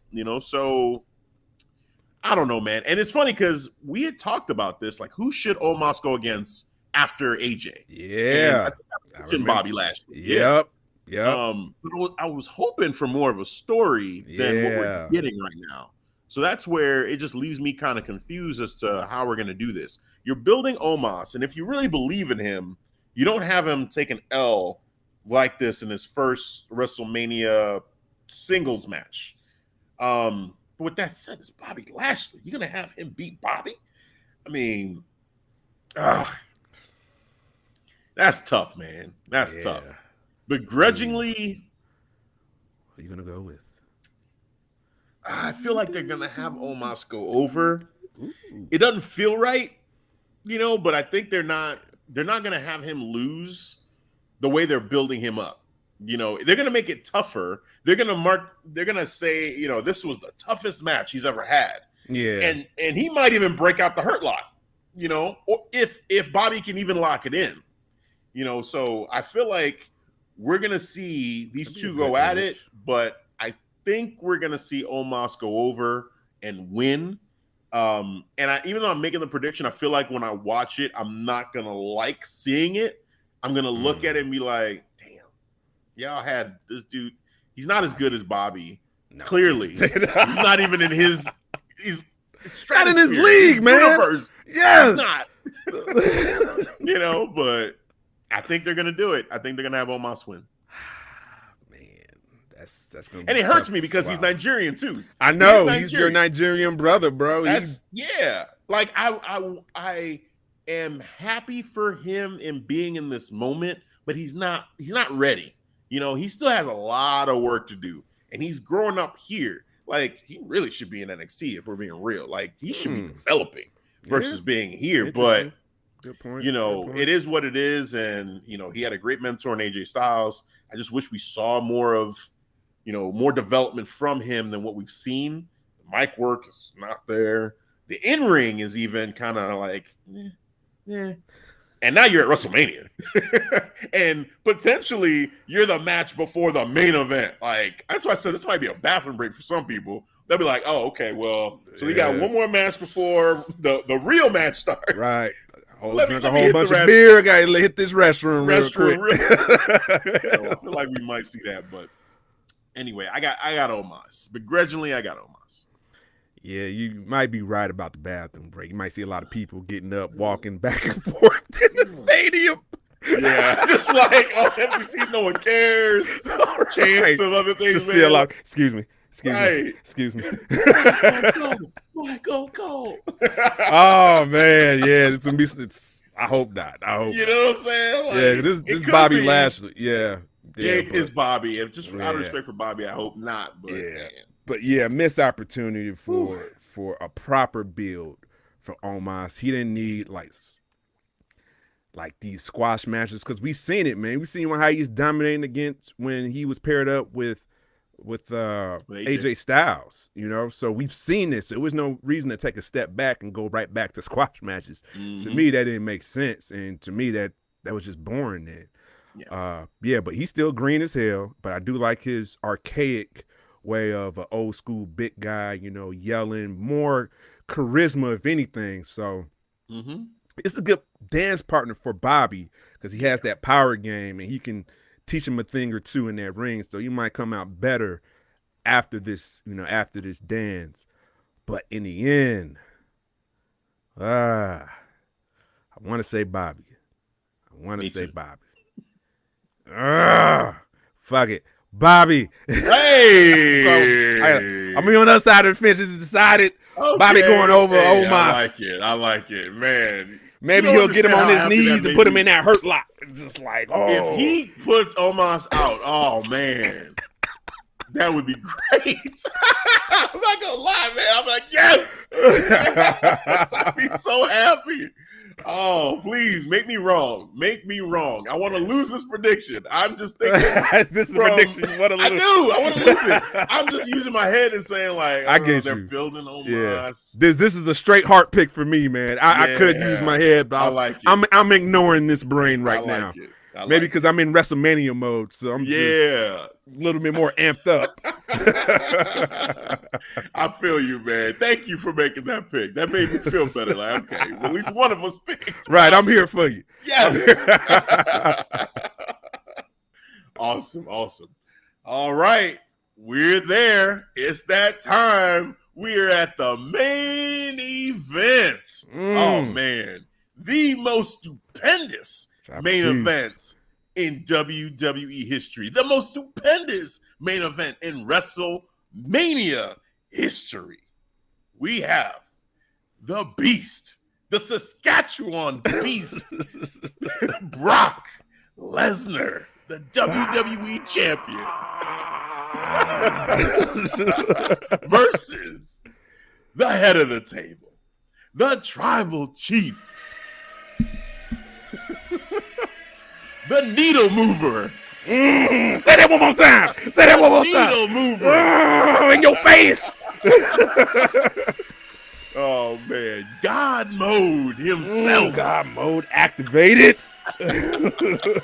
Let's go. He is the reigning, defending, undisputed, universal champion of the world. Roman Reigns. Yeah. Yes. We the ones. We the ones, tribal chief. Man. So this is yours first. This is your guy. This is your man. Yes, formality. Tribal sir. chief of podcasting, the tribal chief of WWE. We already know where you're going, but just go ahead. It's in the name right here. It's more obvious. Right. Head of the tech. It's been here for almost over a year since we've been on video. It's right here. Yes.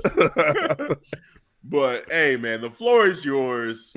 Tell us, not just the prediction, because we already know the prediction. Tell us how. How do you see this going down? Of course, the tribal chief will be standing tall, above Brock Lesnar, unconscious. Oh, my stomach, too many spears, my tummy. Tribal chief, both of the belts. Because he said what he's going to do.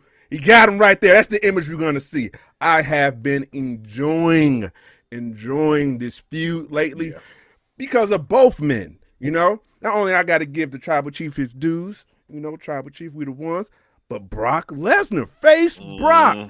This is the best version of Brock. It is decided hands down, bro. That promo he had on Monday Night Raw, him having fun with the what chants for Brock was such a glorious thing to see. He was like, okay, yeah, that's all right. Go ahead, keep it going. I was like, look at that, man. He's having fun. Man, he got the smile on his face. Oh my God. It makes me feel good just to know that he's having fun with the crowd. He's out there, he takes his hat off. He's like, yeah, man, I'm here. Yeah, let's go. And then he tells the crowd, all right, that's enough of the what chants. And they listen. I'm like, all right, let's shut up. Right. Okay. Calm down. So then on the other side of the fence, you got the tribal chief. He's speaking his case. He tells the beautiful story of the reason why we are getting the trilogy for WrestleMania. He stated the evidence of how he broken this man down. Like I stole your advocate, upgraded him to wise man. I'm like that. Got my receipt of blood at Madison Square Garden. I'm like, interesting. And then when he did that, I was like, oh, he's celebrating, bro. And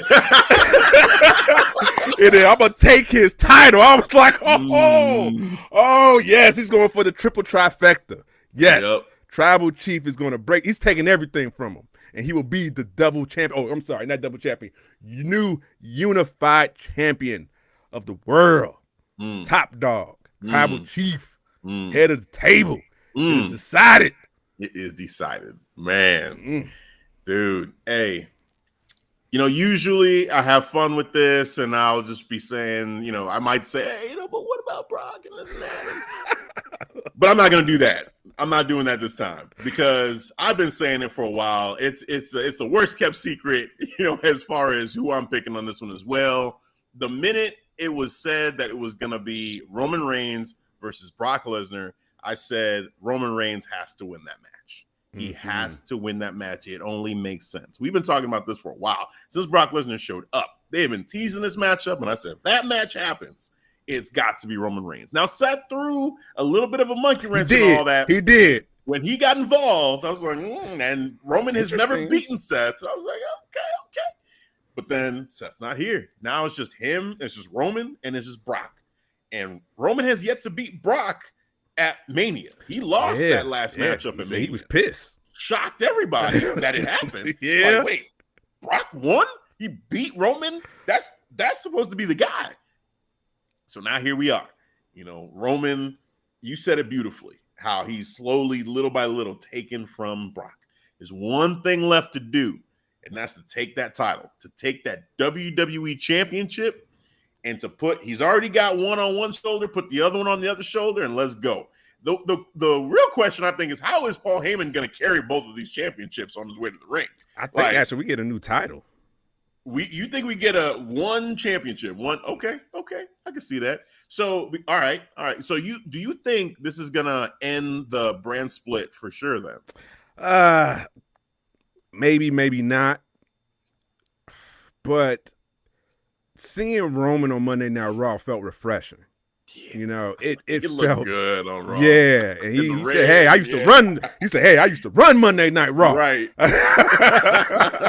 So him being on both shows, and I think let's see how long they can pull this off. Yeah, and see, because I think Monday Night Raw can use it. Yeah. I agree. I just love how, you know, it's real subtle, and I don't know if people are even thinking about this, but I remember when at Survivor Series a couple years ago when it was Roman versus Drew, and, you know, they had the, you know, champion versus champion, obviously, and Roman won that matchup, and I think Jay had come out too and helped or whatever, but they were up on the ramp. And he looked at Jay, and he was holding the Universal Championship. He looked at Jay. He said, "Don't worry. When we're ready, we'll take that one too." And fast forward now, we are 48 hours away from him paying that off. Like, it's just beautiful. I don't know. Like, was it planned or no? I don't know. But it's just a coincidence how we got here. Hey, we're here. We got here. Yep. And as far as long-term storytelling, that's awesome. That's an awesome thing to think of, that this man keeps calling his shots. He said he was going to smash him, stack him, and pin Daniel Bryan and Edge 1, 2, 3 in the middle of that ring. And he did exactly that. And months, actually over a year before this match, he said, "Hey, when we're ready, we'll take that one too." And here they are, and he is going to do it. It's going to happen. Roman Reigns will be your new reigning, defending, undisputed, unified heavyweight champion of the world, Roman Reigns. Chief. It is decided. Yes. Oh, I cannot wait. It's gonna be fun. It's gonna be a fun main event for this. It's gonna be very fun. Very fun. fun. They're gonna do a great job. I can't wait for the banter. Will he choke out the Beast? Yeah, you think he did that to Goldberg? That way? I think he doesn't.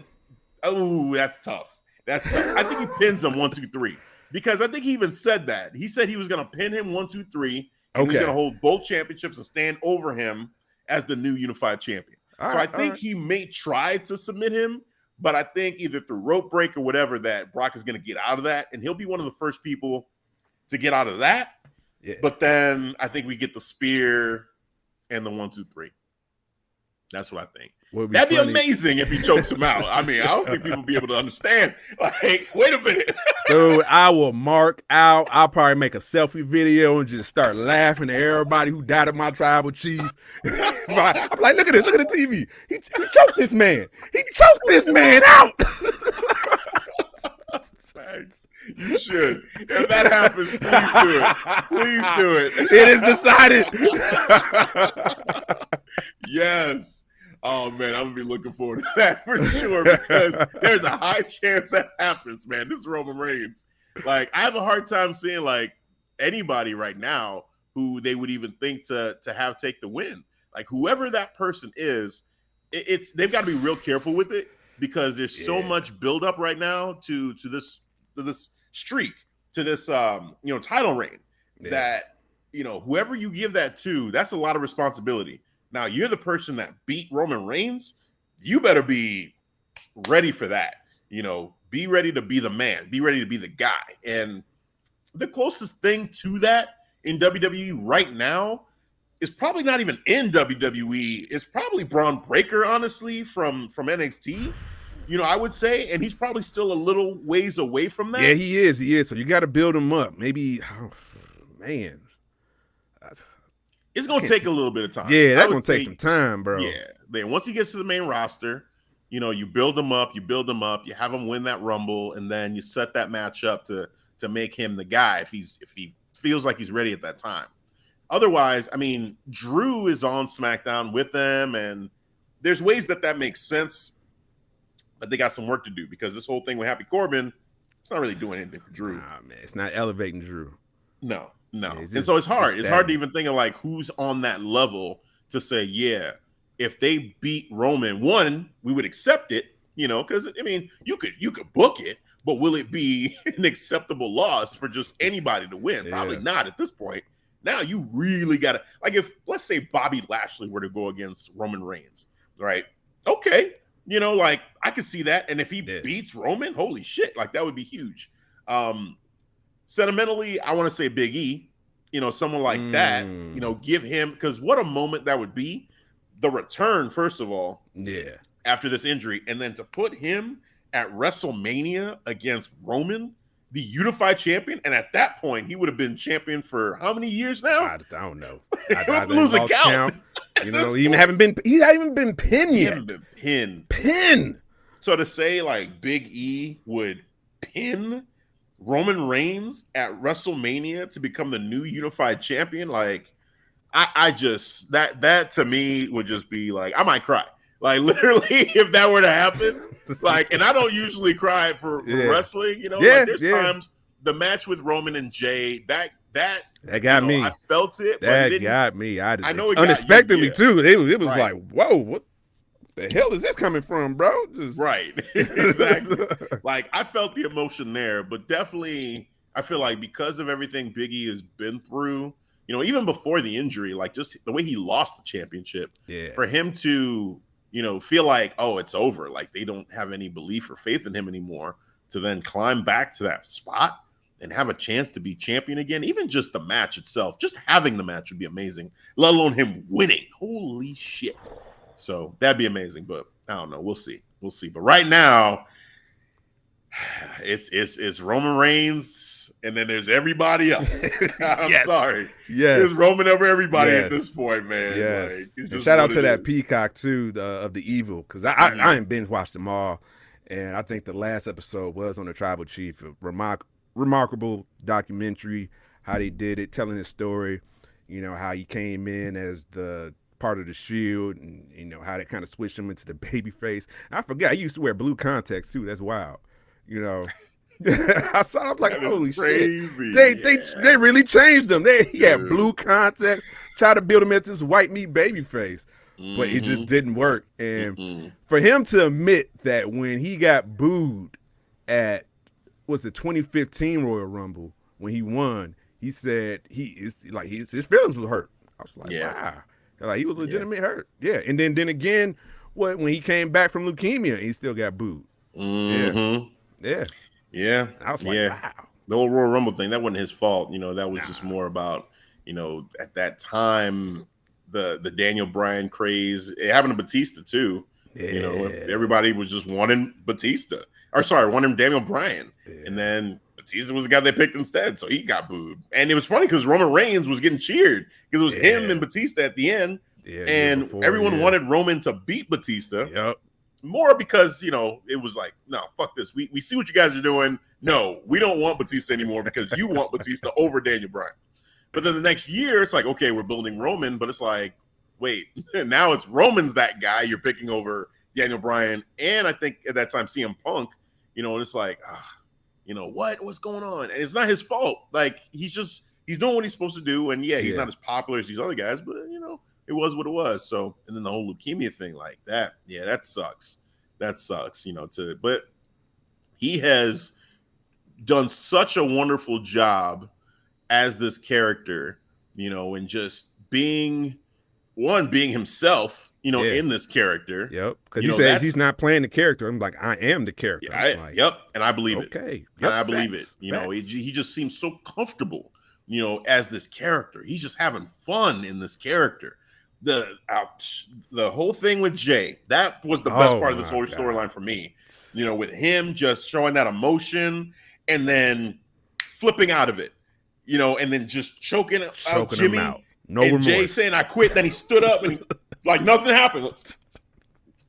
Does himself off. I'm like, got honored by his uncle and his dad at the head of the hitcher. I was like, bro, bravo. I'll never forget it. I will never forget that. And even more recently too on SmackDown, when he looked at Brock and he just took over that whole contract signing. He said, you know what? Not even your fault, but you don't even know it yet. I'm gonna smash you, and that title is mine. You see that cameraman right there? That cameraman is mine. Camera. You see this announce table? This is mine. That WrestleMania sign? This is mine because I am WrestleMania. You had to check him. You had to check him, dude. And Jay and Jimmy like, yeah. Yep.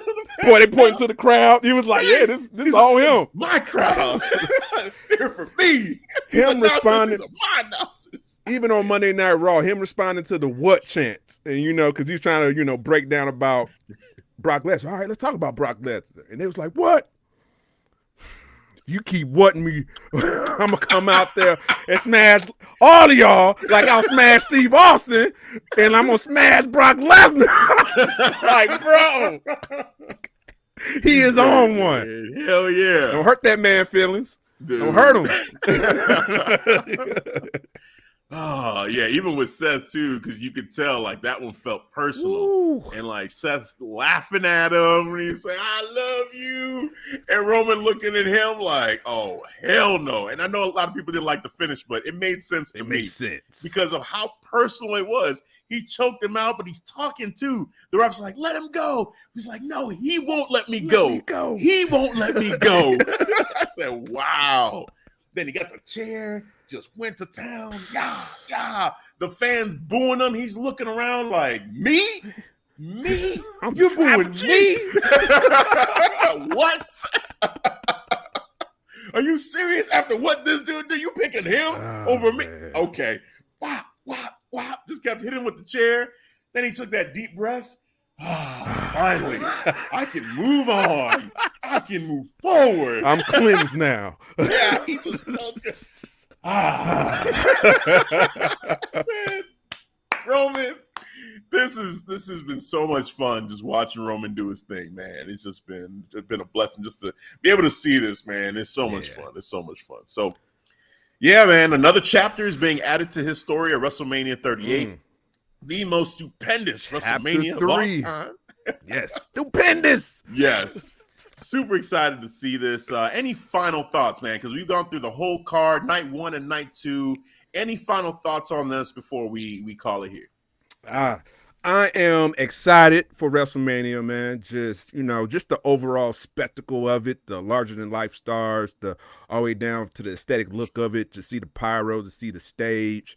Just have a good time with it, man. Some matches I don't, give two shits about, but I'm still going to have overall a great time. I'm excited. My excitement level is probably at a 9 or a 10 just for, because we're here at WrestleMania, man. This is like the season finale before we restarting, new feuds, new rivalries. Yes. See what we tree branch from here, man. But I'm excited overall. Yeah. Hey, same here. WrestleMania season, no matter what the builds, I said it in the beginning, like whenever it comes to WrestleMania season, I'm like a kid again. I just enjoy it. It's just so much fun, just being able to take it all in, just the whole thing. I'm excited to see the stage, and just the design on it. I'm going to wait till WrestleMania. I know it's out there, but I just can't wait to actually experience it when the show starts, just the whole pageantry of it. And then we got 2 nights which I think is a brilliant idea. Now it's not this big like 10-hour, 9-hour, whatever event. It's like, okay, you got your segment on Saturday and on Sunday. is just perfect. So I'm looking forward to that. Stone Cold Steve Austin coming back. Can't wait for that. Cody Rhodes potentially making his debut at WrestleMania. Can't wait for that. Hey, I said it. Shout out Liv Morgan getting her first championship ever in WWE. Ooh. That is amazing. That triple threat tag match we talked about earlier with RK Bro. Can't wait for it, man. What a matchup. You know, Alpha Academy and Street Profits with them. Like, it's going to be a banger. We see Edge, blue filter, Poetic Edge, new entrance, Full Gear versus AJ Styles. Dream matchup. Undertaker, Hall of Fame, making his entrance one more time at WrestleMania potentially. Can't wait for that. Like, there's so many things. And of course, Brock Lesnar. And the tribal chief, the head of the table, God Mode himself, the needle mover, Roman Reigns becoming the unified champion, the reigning, defending, undisputed, unified champion of the world. It's going to be a hell of a show. A stupendous show. Acknowledge me. Absolutely. So it's going to be a lot of fun.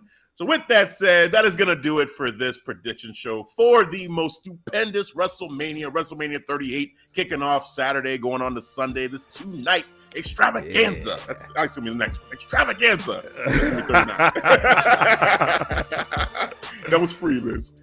All right, so, but before we go, as always, Devin, the floor is yours. Tell the people where they can catch us. Yes, all the time. You can always catch us on the One Stop and Shop, where we have all of our social media linked to it, where we got all of our podcast and video platform and audio platform, and I can't forget about our merch, because it is the One Stop and Shop. All right, we got merch. We got t-shirts right here.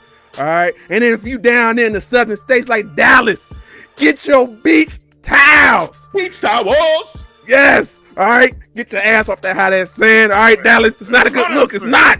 All right, get the beach towels. ClarkStreetWrestling.com right here down on the ticker /store